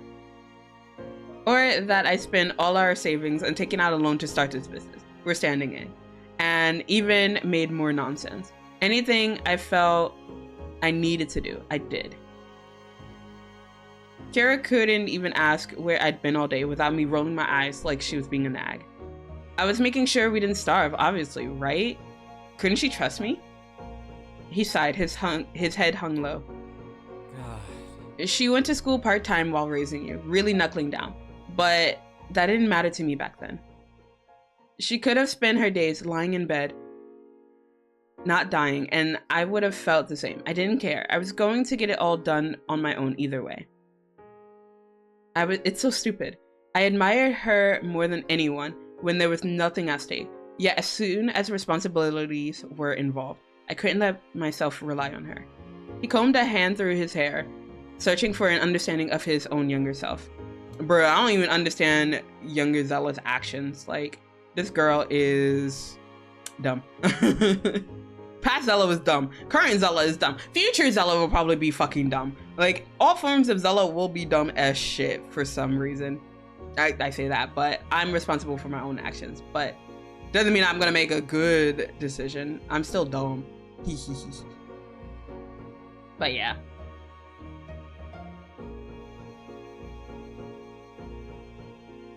How my young lemon self was very confusing to me. I was such a goofy kid. Yo, I can't. I'm not even sure why. Maybe I had something to prove. Maybe I'm the one who didn't trust her in the end. Poor Kira. She had to spend every day mentally weighing the pros and cons of putting up with my horrible ideas for the sake of peace, or trying to explain to my blockheaded self what I was doing wrong. It must have been so stressful and frustrating. Constantly having to let everything go because I was stubborn and absolutely would make a fight out of it. He snorted bitterly. I was definitely stuck in my head a lot those days. Our relationship at that point was made of arguments and cool tolerance, but I still genuinely didn't see the divorce coming. Oh, damn. So she initiated, I guess. Oof. Okay. We made it through the first few years, and after that, I never really considered it ending. It was just how life was. In retrospect, it's clear Kira kept thinking on it more every year, especially because she managed to finish her journalism degree, and with us being more stable, financially that is. She thought of everything. She even timed it right when your school ended for the year, so the process would hopefully be all settled before you had to worry about class again. We were already thinking about it before the accident ever happened. I know I took it really hard, being a sad sack all around the neighborhood, but even that is unfair of me. When it shook out, I'm the one who got everything. Kara didn't want to leave you, Cove. She never would have. I'm certain she felt like she had no choice but to end the relationship. The business was doing really well by then, so I had an easier time making a living. She was between jobs, and when she did get a new job, it meant that she'd be traveling all the time. That's why she willingly accepted me having full custody. She didn't get to be there with her child for so many moments, and you had to spend half of your life growing up without your mother, and it's my fault. Mr. Holden closed his eyes briefly as he took a breath. So that's it. The story of Cliff's and Kira's marriage. Not exactly a fairy tale, but I want to be clear. You saw his grip on Cove's arms tighten. No matter what happened with me and her, I never ever want to miss out on being your dad. Cove's throat bobbed as he swallowed. His eyes glistened, glossy with tears that had yet to fall. He blinked quickly, trying to hold them back. Oh, Cove, that made me start crying.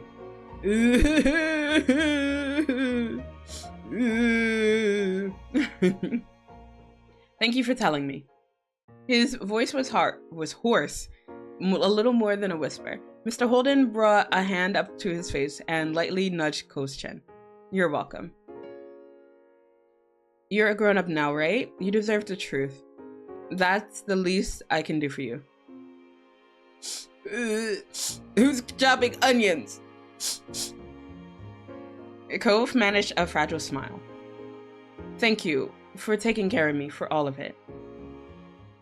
Mr. Holden, thank you for the headband, thank you. I appreciate it. Mr. Holden brushed the compliment off with a wave of his hand. No worries. It was nothing. Look at where we ended up. I got this whole entire store, a house, friends here, a very thoughtful son. It's all good for me. I'm so glad. I'm glad. His voice was still quiet, and he ducked his head shyly after saying the words. Mr. Holden patted him on the back. You could see the tears in Cove's eyes still shining, threatening to spill over. Mr. Holden put an arm around his shoulders, gently steering him towards the door. You should go have blah blah blah blah blah blah blah blah blah blah blah blah blah blah. You should go have fun, make some nice memories. Cove's gaze flicked over to you.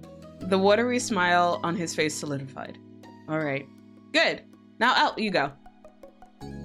Mr. Holden nudged the two of you out of his shop. He's just like, get out of here. Go on now, get. You both walked silently as you made your return to the docks. Cove's face was pensive, clearly still digesting everything his dad said.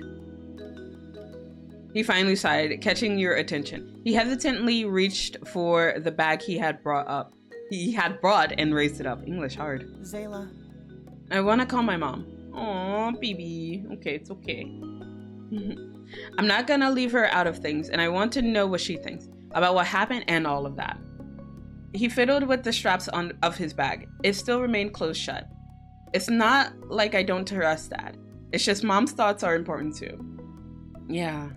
You knew why Cove needed to talk to both his parents for this. His dad could only tell one side of the story. You gave a quick nod of approval and returned a soft smile. He seemed relieved that you understood. You knew he didn't want to be a bother with another delay. Thanks. Then I guess there's no time like the present. Time to ask. With that mini pep talk, he finally opened his bag and found his phone. Cove unlocked it quickly and tapped over to his favorite contacts. He called up his mom and put the phone on speaker as it dialed. Karen must have had her phone close because she answered almost immediately. No, that's just a mom skill. Like, if the mom is still awake, nah. Like, if the baby is calling, if your child is calling, you pick up immediately. My mom does that shit too, and it scares me sometimes. I'm just like, ma'am, I was just dialing you. How the fuck did you pick up so fast? Nah, that is a mom skill. As soon as she sees it's the baby calling, she picks up. And the baby is important. The baby is important. Like, my mom, like, look, I am 200 years old. I am a grown ass fairy. My mom would still pick up on like the first 2 rings. So I would probably try to prove that now, but I'm live and my mom will dox me. Right? What? It is like midnight for her. She will still pick up. She would be sleeping, but as soon as she finds out that it's me calling, she will talk to me. So I'm not gonna prove a point just to wake up my mom. So yeah, but that's a mom skill. I'm still amazed. Don't dox yourself, Zela. I know, because my mom, she will be like, oh, hey, not Zela's actual name. Prove a point. No, I'm not gonna prove a point because my mom's gonna pick up and she's gonna call my name. So I'm not gonna do it. What do you mean? But no, just believe me. Mama Petalcliff will pick up. So. Oh, goodness gracious.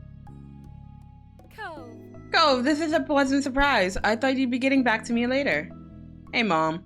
He paused for a second, then looked at you. Okay, but also, Kira's a smash. I don't know. Like, Cove, you fucking lucked out. Your parents are an absolute fucking smash.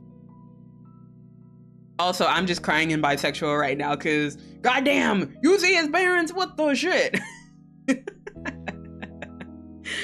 You're on speakerphone with Zela too. Hey, Kira. Oh, hello. I'm popular today. Well, what's going on? Don't keep me in suspense. Are you a pro jet skier already? Cove chuckled and scratched the back of his head. We haven't started yet. There's something I kind of want to ask you about. Really? I'm intrigued. Oh my gosh. Okay, but also, Kira's voice? God damn. It's amazing and I love it. I'm here for it. I'm existing. I'm thriving, guys. But her voice was bright and excited. I love her voice. Cove moved the phone closer to his face so he could speak softly, aware that the tone of this conversation was about to change. I was talking to Dad earlier. It was about your relationship and why you both divorced. That one syllable had lost all her energy. That one syllable had lost all her earlier energy. Cove tightened his grip on his phone. It does make sense that the past would come up today. Yeah, but he tried to lighten up the mood again. You weren't used to him being the perky one of the two. You could only imagine it felt like a strange role reversal for him. Dad said you were really amazing. He admired you a lot. What a flatterer. She sighed wistfully, and you could hear some interference. Maybe she had shaken her head. You couldn't tell for sure. Oh, Cliff. He bungled himself through regular everyday adulting. and social situations in astoundingly charming ways.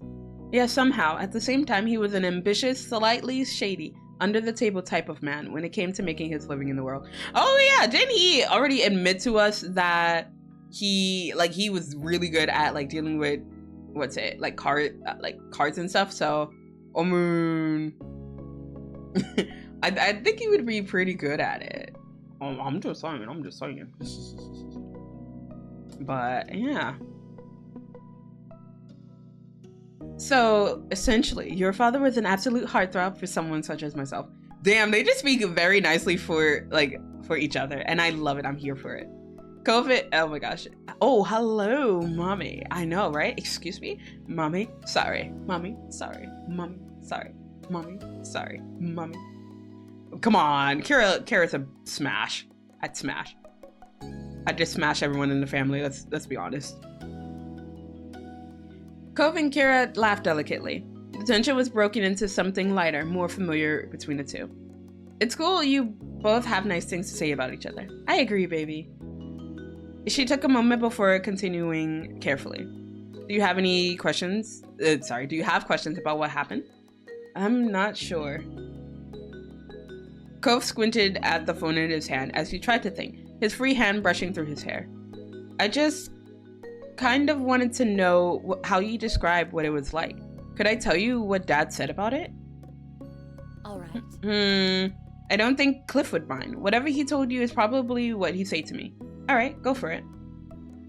After taking a breath, Cove recapped Cliff's experience, doing his best to follow his dad's story.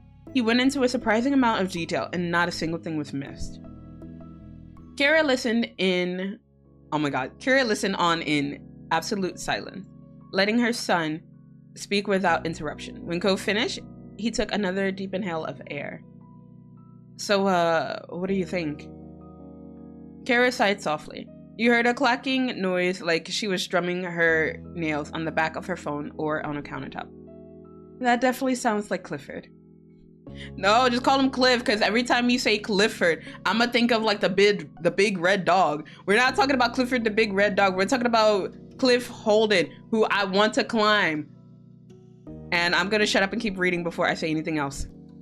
It's not exactly wrong, but he doesn't have the total picture.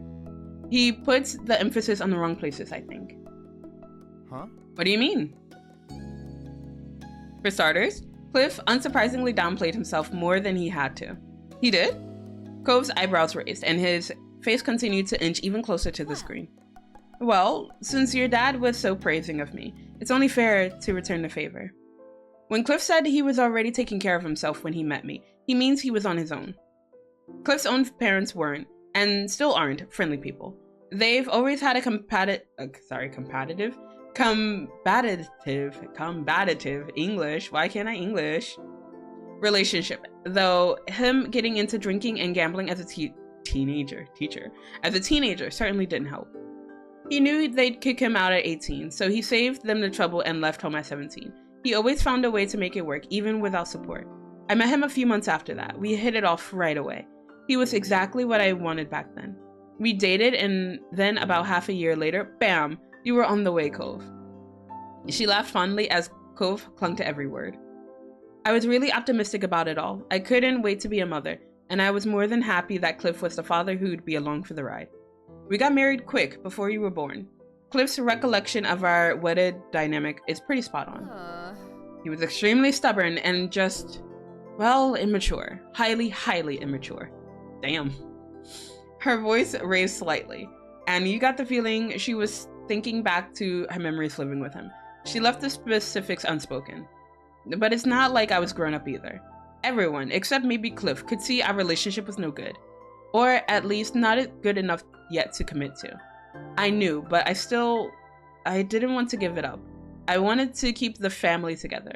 I thought that if we divorced or were never together, then we'd ruin your life, Cove. Obviously, that wasn't true. I just didn't have enough experience at the time to realize there wasn't only one option for us.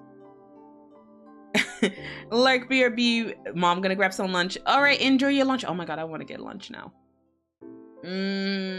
I'll find a good stopping spot and then I'll call it so I can get some lunch too. Goddamn. But yeah, enjoy your lunch, Hotaru. Maybe things would have been easier on you if we had split when you were still a baby, but it took me years to start figuring it all out. Cove nodded, even if his mom couldn't see it, thinking hard about something. He was likely remembering his own experiences back then. We were married, but never seriously loved each other. We hardly knew each other. I don't mind that Cliff never viewed marrying me as some kind of dream come true. I honestly just appreciate that he tried giving my hastily made life plan a shot. I was the one who proposed after all. Got down on one knee and everything. Hey yo, she proposed to him? Yes, ma'am, let's fucking go. She huffed slightly, something between a chuckle and a sigh. It's very funny, and a little sad, that Cliff still doesn't know why things changed between us. It's obvious to me, and I guess he does know deep down. He just never consciously made the connection. All right. I'm not even mad he didn't stay the same towards me. Love makes everything different. But you said... I know what I said. She interrupted before Cove could even finish his blurted out interjection. I don't mean Cliff and I. We were just two kids in a relationship that only ever worked when it was at its easiest. And then you were born, little Cove James Holden. I loved you immediately, and so did your father. Cove was stunned. His eyes started watering as his mouth clamped shut. The inclination we had towards each other paled in the face of that. Our love to you was the real deal. Cliff was the proudest papa. Then, in true Cove fashion, tears began to fall. He stayed silent, but you were pretty sure Kira knew the effect her words had on her son. No matter how much time had passed, Cliff never got over how amazing it was that such a precious little boy was his. I should have taken pictures of how he puffed up whenever someone referred to you as his son. She sounded much cheerier now. A slight smile crept on Cove's face despite his tears. Then again, he still does that now. It wasn't hard to imagine Mr. Holden lighting up around baby Cove the same way he did with 18-year-old Cove. I remember how, when a real argument started brewing, Cliff had a habit of walking away to cool off. He wasn't able to handle it. His son seems to have taken after him in that way. Damn, the call out from mom. I love it. You heard her chuckle, and Cove looked down, a blush clear on his cheeks. You could just feel her smirk through the phone. She breezed over the next section eerily. For our whole relationship, he always ended fights by skipping out on me for who knows how long. I don't think even Cliff knew when he'd come back.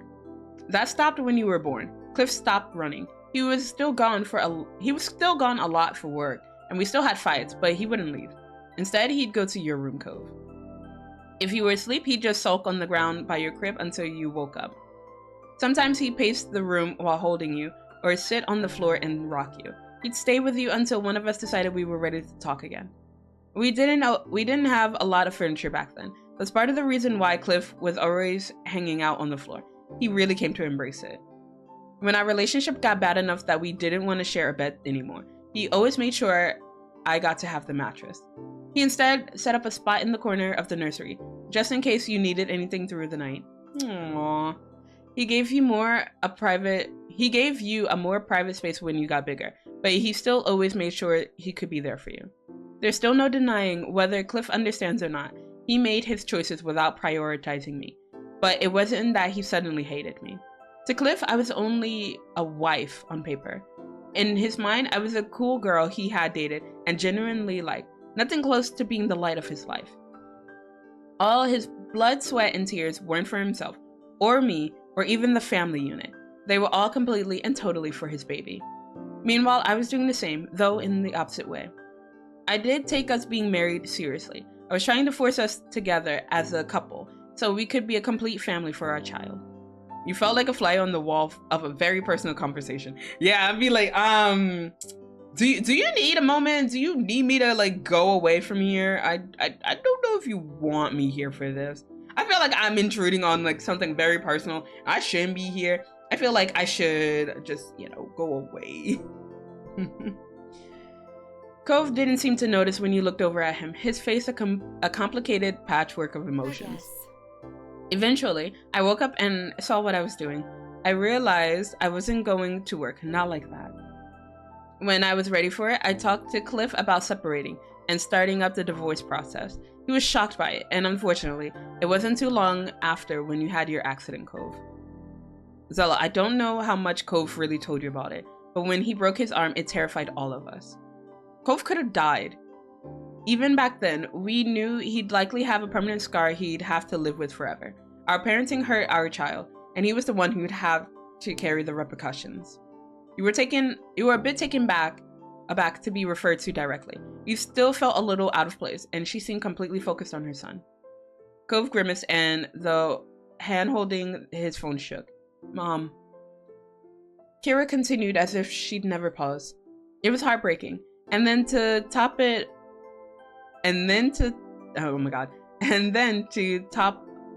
of it all, on top of it all, oh my god, English, we had to put you through your parents breaking up. Taking that back wasn't an option, despite the timing. It felt like everything we had worked so hard for to make you happy was for nothing. I chose to believe we'd fix our lives from there, but to Cliff, it seemed hopeless. He failed his son. Aww, my poor beans. It was easier for me in some ways. I had my family to lean on. That made it feel less daunting, less impossible. Cliff had only ever really known being on his own, but the happenstance of his birth, and then by choice. When we broke up, he knew he was going to have to put back the pieces of what was left alone. Why? This is too much. I'm getting emotional damage from all this. I hate it. Thank you, I hate it. I wanted to be there for him, even after everything, but I was the one divorcing him. It was impossible. I never managed to be someone he truly relied on, and I had to remember that wasn't changing. As bleak as it felt at the time, Cliff still tried not to let any of that show to you, Cove. What he did what he could to keep your spirits high about the move. Your new house, the scar, everything.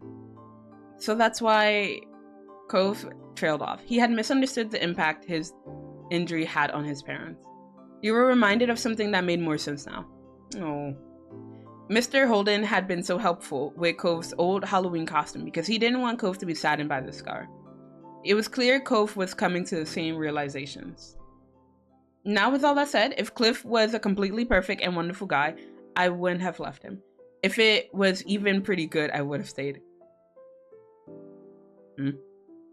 Nope. Not gonna be sus. I'm gonna just keep reading. It was hard not to have custody. Sometimes I felt like I was a fun aunt rather than the mom I always wanted to be. I might have overcompensated a little at times because of that. She forced a laugh, but it had an uncomfortable edge to it. You could tell she was trying to blow off a very real anxiety of hers. Cove looked ready to say something, but his mom kept talking, kept moving forward. Still, it's not Cliff's fault alone that our relationship didn't work. We were always better as co-parents than spouses. But I knew when separating that it wasn't going to be even. And Cove, the only reason I could stand not being there for you all the time is because I knew that if the situation was reversed and I could have provided a more stable environment, Cliff would have done the same. Your dad would give up his house, his shop, even his right arm if it would guarantee that you were safe and happy. So, as painful as it was, I was sure you'd be okay because you were still with someone who loved you more than anything else in the world. Aww. Not the music change. I'ma fucking cry. Cove lowered his head, tears falling to the ground. He tried to speak. It took him a few tries. Thank you for telling me. His voice cracked, and Kara made an alarmed sound on the other end of the line. I'm sorry, baby. I didn't mean to make you cry. I get it. It's okay. He was still crying, everyone could tell, being physically present or not. I love you, Mom. You've always been my mom. Not some aunt, my mom. I love you too. Her tone was thick with emotion. She was at the edge of a voice break herself. I'm so lucky to be your mom. She started to sniffle openly. Bro, I'm about to start sniffling. What the hell? I just finished wrapping a present. How we doing? Is it a present for me? Hey, you have a headband too. Is it a present for me? Don't worry about that. We are going through a roller coaster of emotions right now as we're talking to Cove's parents. Don't feel bad for me with how it worked out. I promise that none of it was your fault. And it's not as though I'm completely miserable over here. I have an incredible life with a beautiful baby boy of my own who calls whenever he can. It says mother on it, so maybe. What the hell? Oh man, thank you for the gift. At that, Cove's tears only came down heavier. Thank you. Kara sighed affectionately, and you could hear the warmth in her voice. I think that's good for now. Maybe we should end the call. Take a moment. Is that really alright? He tightened the grip on his phone. You could see how emotionally exhausted he looked. Of course. We'll be in touch soon. For now, you'll only be able to keep thanking me or apologizing. Cove cried out defensively over her accusation, making his mom snicker. Bye, and goodbye to you, Zela. I'm glad you're there for my baby. Goodbye. Bye, Mom. I love you. That was an awful joke I did. Nah. That was beautiful. It was beautiful. I love you too. Cove hung up. He let his hand drop to the side, his phone brushing the fabric of his wetsuit. His other hand went up to his face. He tried to wipe the tears from his eyes. His face was red and he struggled to put his phone back in his bag, one-handed. You could tell he was getting worked up.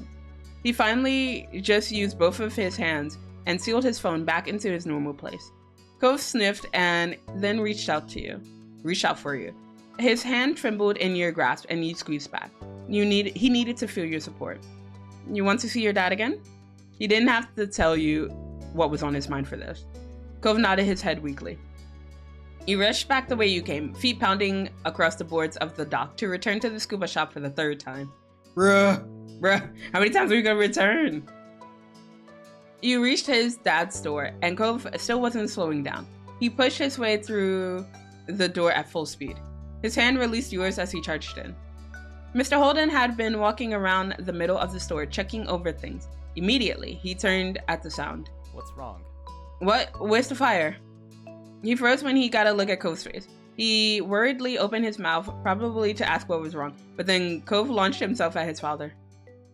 Cove threw his arms around Mr. Holden's neck. He buried his face in his dad's shoulder and started to sob with deep hitching breaths. Cliff clearly had no idea what was going on, and his hands hovered awkwardly in the air. He looked at you for a brief second, hoping for understanding, before turning all his attention on Cove. Aww, baby. Who's chopping onions? I can't. Ugh. I love it. I also feel like I shouldn't be here. I feel like this should be a thing for just like Cove and his dad, instead of me just, being a third fucking wheel. I feel like they should have this, but no, it's fine. It's fine.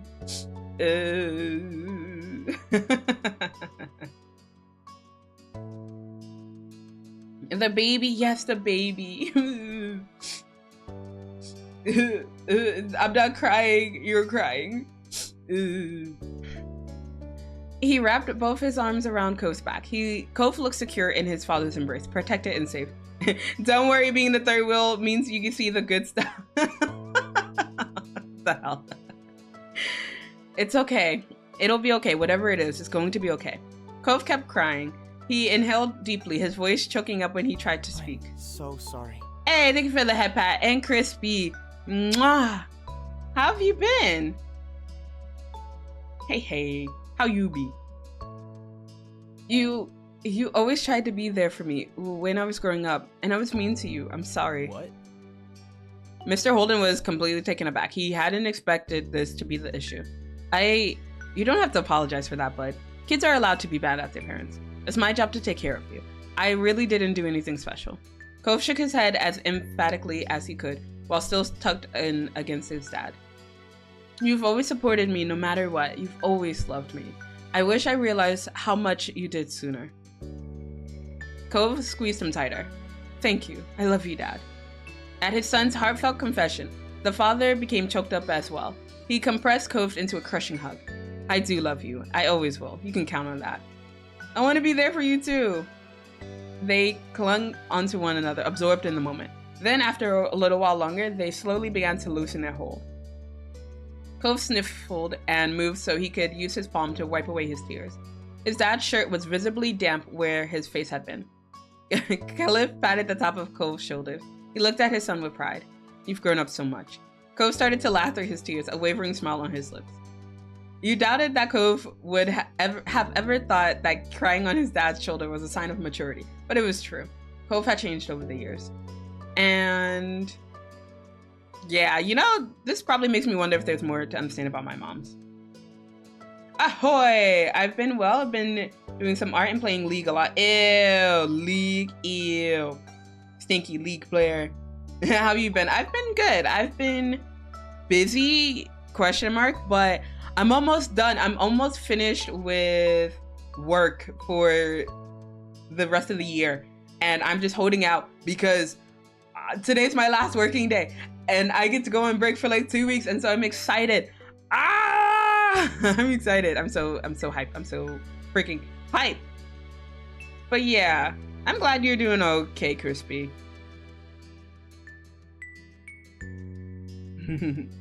But I see that grin. How dare you? How dare you? You thought back to when you were little and tried to think if you ever changed perspective on your parents. I probably did. I think in step 2, I was just like, ugh, parents don't know anything. But now I'm just like, nah, I love my parents. I mean, I feel like most people go through that. Like, provided you have a good stance with your parents. I think many people go through that realization like, ugh, there was such a pain in my asses when I was younger. But I mean, we understand what they were doing for us, and we understand it. Well, for the most part, if we're going on good terms with them. I am stinky. I haven't took a shower in 3 months in game, and a 2-week break. Big Pog, yes. Ew, 3 months. Ew, you are stanky. And yes, 2-week break. I'm gonna get so much done, and by so much shit done, I mean nothing, because I'm gonna procrastinate on all of it until the new year, baby. Nah, I'm gonna try to be good. So yeah, speaking of being good, let me hurry up and finish this moment, and then I have to call the stream because I gotta get ready for work. My first class canceled, so that's Pog for me. So, but I still need to actually, you know, go to the office. So I need to hurry the fuck up. You appreciated everything they've done for you, but maybe you could tell them thank you when you got home, just in case. Cove wiped out his eyes again. You're a good dad. You're a good son. Mr. Holden was plainly touched by the words and beamed at his beloved child. Cove looked away and shyly traced his scar. Cove chuckled and released Cove to rub the back of his neck. The earlier panic had bled off and left to confusion. Finish another present. Is it for me? I'm glad we had this talk, but what was it that made you cry in the first place? You weren't too bad off when you left before. Oh. Cove ducked his head further down, getting a very good look at the scuff marks on the floor. I called Mom. I wanted to talk to her about all of this. He kicked one of his feet shyly, swinging it back and forth against the ground. Things felt really hard when I was younger, but it wasn't just me going through stuff, Dad. You never give yourself credit. Cliff smiled gently and gripped Cove's shoulder with reassurance. Kara is an amazing person to come to my defense. For me, the only hard part was seeing you and her unhappy. Everything else, that was nothing. He wrapped an arm around Cove's neck for another side hug. Cove leaned into the embrace and glanced up at his dad. Your old man is tougher than he looks. Look at how powerful these arms are. And this is 10 years on. I was in my prime those days. Oh my God. But for real though, like, Mr. Holden, you look good. Like, you aged like fine wine. God damn. I mean, what? Yes, we are here. We are here for support. And not just ogling your dad. Yes. Cove is just a baby. He's our crybaby, and we love him. Cove laughed. It was a light sound, full of fondness. Okay. He quieted down a little, finding a quick moment of seriousness. Unrelated, but don't remember if there was a Discord. There is. You would have to save up some points to get the Discord invite. But of course, your points get refunded back to you. So it's just kind of a safeguard to keep hate rated. Oh, there we go. That's how you do it. Yes, you will get your Discord invite. Choto Amate. As soon as I open up my Discord. My Discord, for some reason, I didn't open. Because normally I have Discord open when I'm streaming. That way people can alert me to stuff. But you know, okay, look, I woke up and I just immediately hit go live. So I didn't do the proper things. And I'm pretty sure there are people pinging me right now. Yeah, there were. RIP. But it's okay, it's fine, it's fine. Everything is fine. Life is daijobu. Life is daijobu. Eventually. As soon as I get you this invite, my dear. So first I'll give you... Oh! Eat that! Oi! Why are you throwing bits at me? But also, nice. Thank you for the 69 bits. Alright, so let me give you your Discord invite. Uchi! Majestic, why? Scare the shit out of me. How dare you? Alright, but hold on. Let me whisper in Lemon's ear. English. Why can't I English? Alright, so send that. Here we go. Alright, so you get your private one, and then we'll do one for the first 3 people. Let's see. It'll only be active for 30 minutes. Yeah. Actually, no. No. We'll do 1. So whoever is not invited, you only get 1. Let's see. Quick.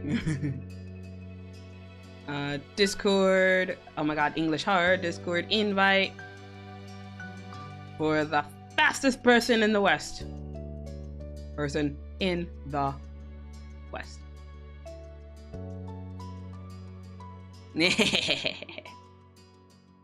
Yeah, so that only has 1 use. So if you're already in the Discord, don't click on it. You're already in. So it only has 1 use, and it's only for 30 minutes, so quick. Join in if you want. Also, oh yeah, that's right. The mystery redeem. Alright, let's see what the fiance gets.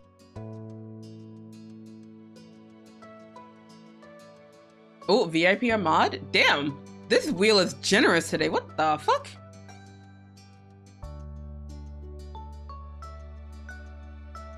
Oh shit, everyone's mod today. What the fuck? Alright, Majestic, you are mod for the rest of the stream. And of course, same rules apply. Mod responsibly. If you fuck up, I will take away your mod privileges. If you get timed out, you lose your mod privileges. So be careful.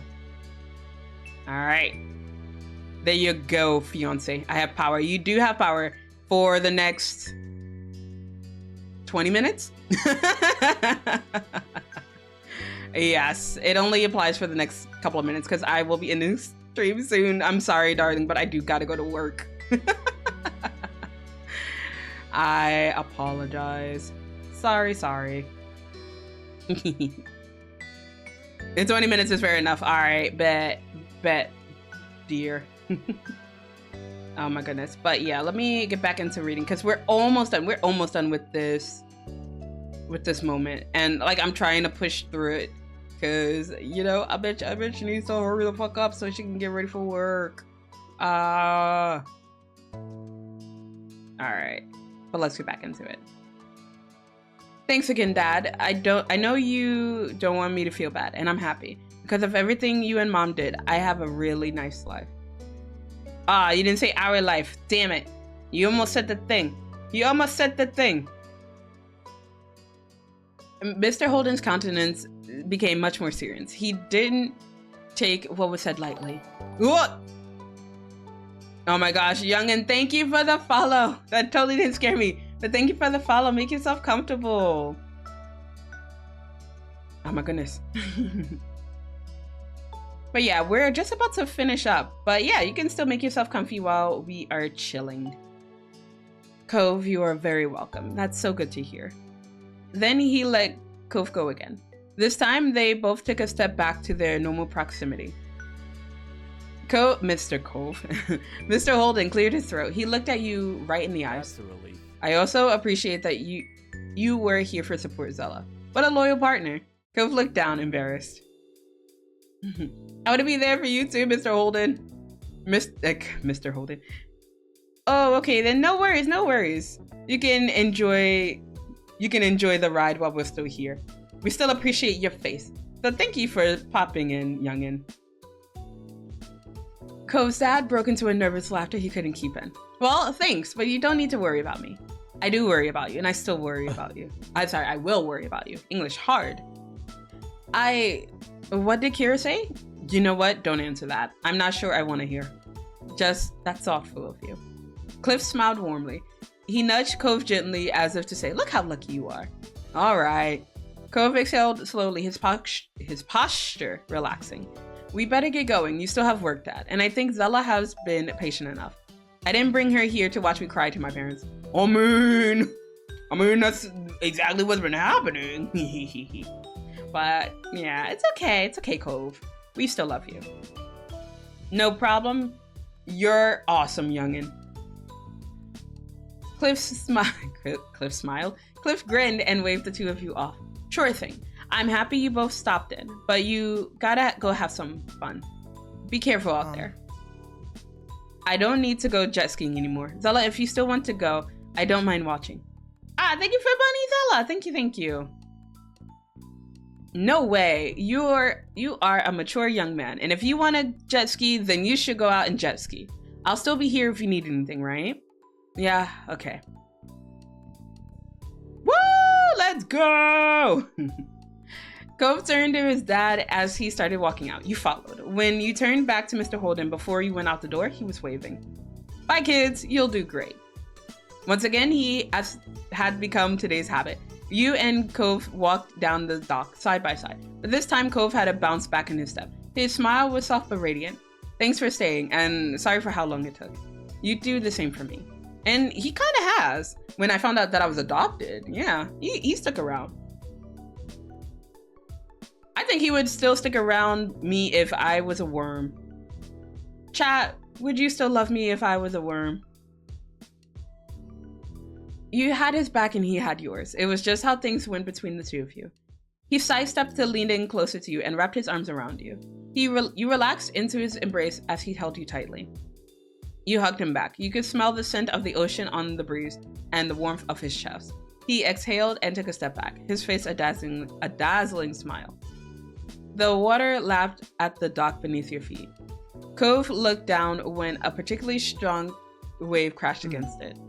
It's weird to think about my parents' relationship.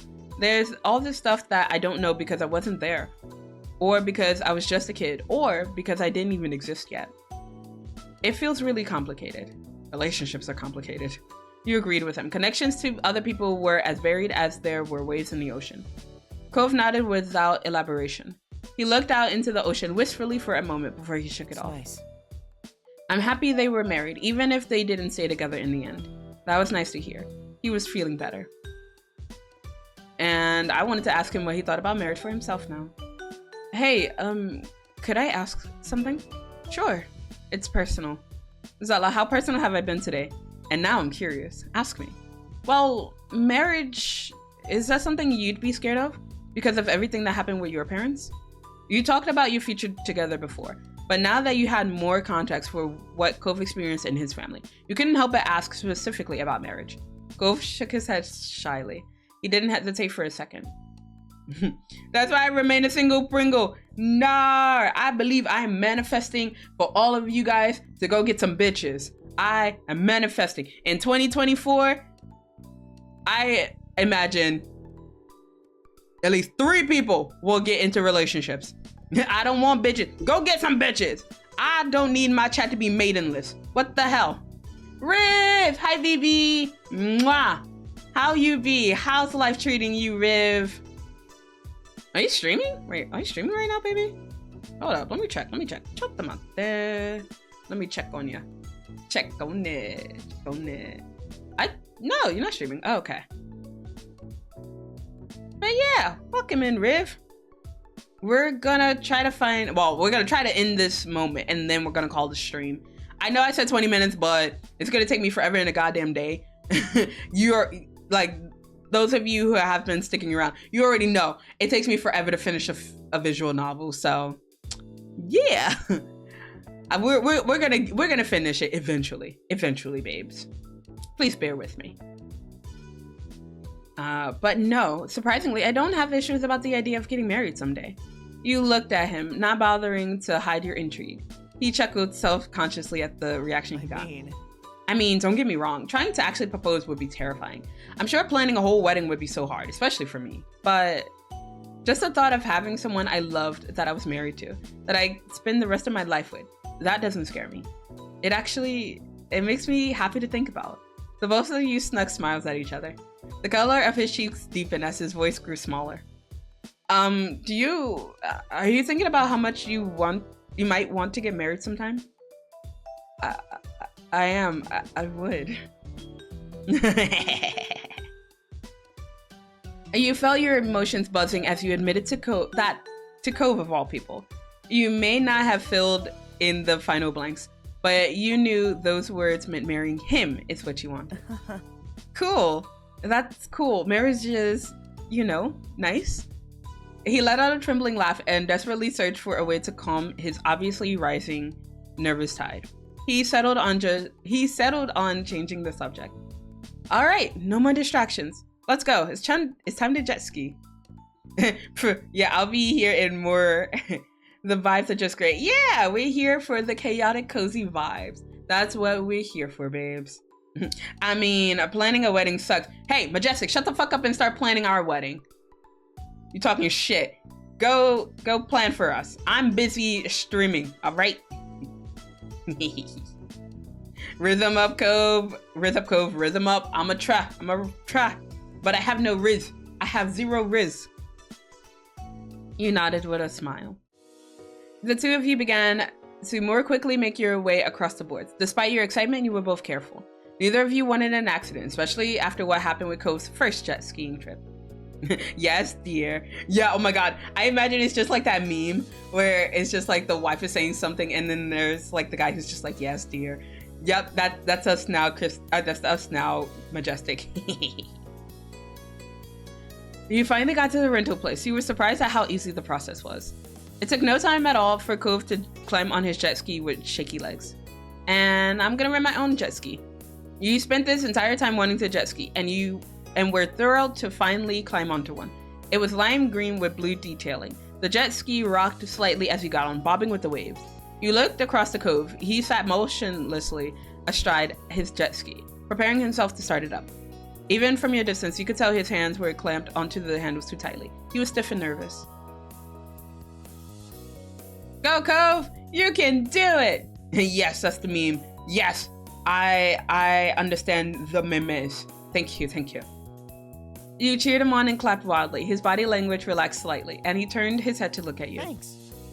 He inhaled slowly and started up the jet ski. It roared forward, and you were surprised you could hear him squeak over the sound of the engine.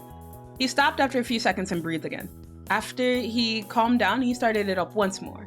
Cove sputtered and stalled with it for a while, going a little farther each time. He grew more comfortable with the feel. He's a baby. He is a baby, but he's our baby. Cove eventually reached the point where he only stopped the jet ski when he had something to say. He kept shouting things at you. This is amazing! Did you see that, Zela? This is so great! He's adorable. I love him. You had gotten your own jet ski going as well. You made sure to keep a safe distance. Cove watched what you did with enthusiasm. Nice turn! He zoomed forward and you could hear his bright laugh ring across the waves. You cheered for him again, whooping whenever he did something fun. And I'ma take to the jet ski like a fish in water. He's Zela's baby. He's my baby. And there was something intuitive about it.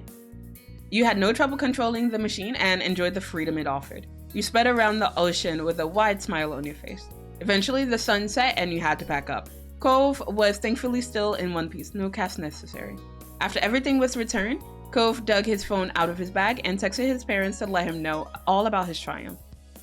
An idea to take a photo to mark the occasion struck Cove. and he wanted you to join him in the selfie. But first, let me take a selfie. Bum, bum, bum, bum, bum, bum, bum, bum. Oh my god, I feel old now. I'm gonna show off our best angles. Like, yes. I'm gonna pose for the camera. I'm gonna make love to the camera. Oh, yes. You pose, and Cove tried to follow your lead. He took a few pictures, and you pointed out the best one. You liked how it turned out, and he sent it to you. It would be a nice memory. His phone vibrated only a moment after texting it out. Mr. Holden and Kira had likely been waiting the entire day to find out how this outing would go. And with the news of his success, both of Cove's parents sent back how proud they were of Cove for how far he'd come. Watching him grinning in the setting sun after facing so many fears that day, you felt the same. Hey, we did it! Woo! That is one of the longest moments that I have done. I forgot how long it was, and the moment it said jet ski, I was like, oh fuck, we're gonna be here for a while. So, but we did it! We finished one moment. That's one down, 4 more to go. And then we're gonna end the summer. And then after that, we're gonna go right into the wedding DLC. Let's fucking go. Let's go. I'm excited because I got through a moment in one fucking stream. You know what else is long? Not my attention span. That shit's short as fuck. Just like your dick. I mean, what? Haha. Okay, I'm back. What'd I miss? You missed nothing, my son. Don't worry about it. All right, but let me end the stream. Wait, what? Nothing. Hot dogs. Nah. Is this game just about Risen Up Cove? I forgot. No, it's not just about Risen Up Cove. It's also about, you know, rising up Baxter and rising up Derek. Yeah. I mean, you could also just stay solo. But it's mostly just about your friendship with the ocean boy. Mm-hmm. What attention span? Quit lying to the people. Shut up. Shut the fuck up. Why are you calling me out? Oh my god, mom, shake my head. What you mean? I ain't say nothing. But also, let's get out the wings. There we go. Yeah. So, little Pringle, you shut up. Shut up. You ain't talking about me, right?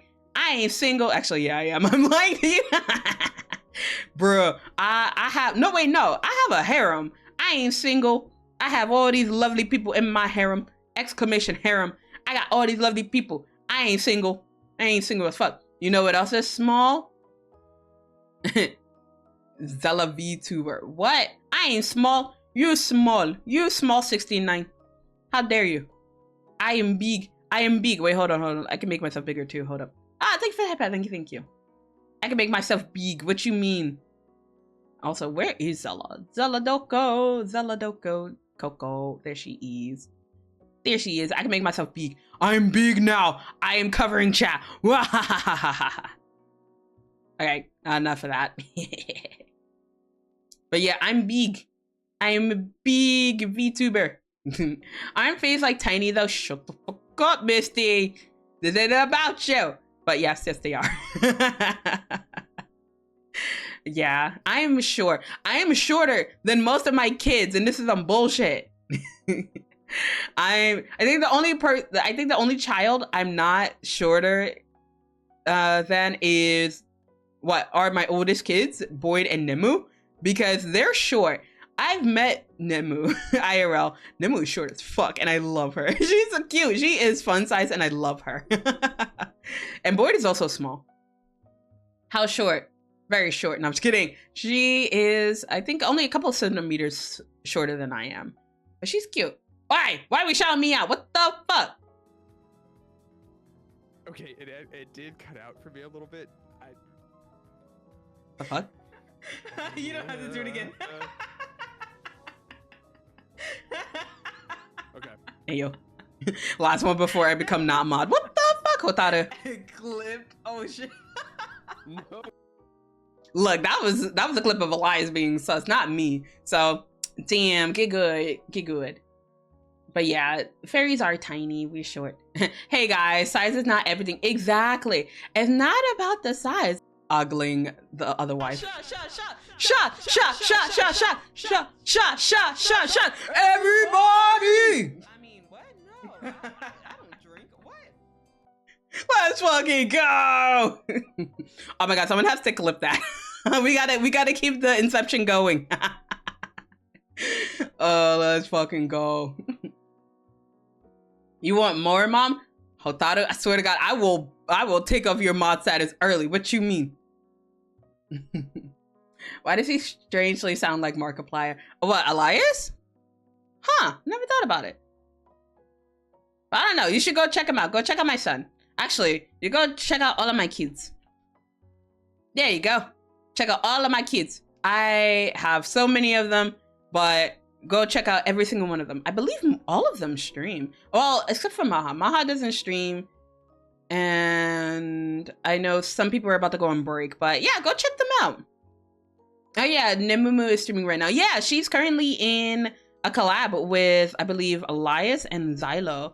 So yeah, we're actually going to be raiding over to Zela because he was here earlier. So we're gonna go say hi to him. Zelo. But yeah, let me actually check on him. Cause like I could raid the kids, but it's just like, I could always raid my kids, okay? I could always invade on their privacy, all right? Like I'm gonna knock on their door and I'm gonna be like, I respect your privacy by knocking, but I'm asserting my authority as your parent by coming in anyway. And just open the door and be like, what you doing in here? But yes, thank you for the stream, Zela. Thank you for being here. And thank you for the stream, Mom. Thank you for the stream. No, thank you guys for being here. You guys could have been anywhere today, and I'm glad you decided to spend some time with me. But yes, we're gonna be raiding over to Zelo. Okay, let me get this raid started. Where is the raid? Okay, there it is. All right, I could just do the exclamation raid, but yeah. Sadly, you can't raid me since my stream time is random. I know, and like whenever I see you streaming, it's just like by the time I want to raid over to you, you raid over here. So I'm so upset about that. God damn it, Hotaru, stream more so Mom can raid you. It's only not gonna cry in my sleep realizing COVE is not real again. Bitch, me too. Thanks for the stream. I heard you LARPing while I'm on gym. It was extremely funny. I hear the drop. 69 joking, please. What the fuck? Anywhoosies, let's get this raid started because I'm hungry and I want to eat some food before I have to go into work. All right, so again, we're gonna be raiding over to Zelo, and he is currently playing Sunhaven with the rest of the family. So we're gonna go say hi to him, and of course, we're going to do the PP raid. So we're gonna hit him with the PPs are here to measure. Oh my god, no! Damn it, I didn't mean to pin that rip. I'm a professional. But we're gonna hit them with the PPs are here to measure with the Zalape Mischievous, or with an emote of your choice, because it is always your choice. Thanks for the stream, I'm glad I found you. No, thank you for coming in and chatting with us. I appreciate it.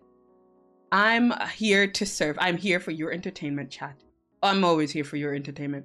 But yes, we're going to be raiding over to Zelo. We're going to go send him some love. And yes, that's exactly how you do it. That's exactly how you do it, fiance. Mwah, mwah.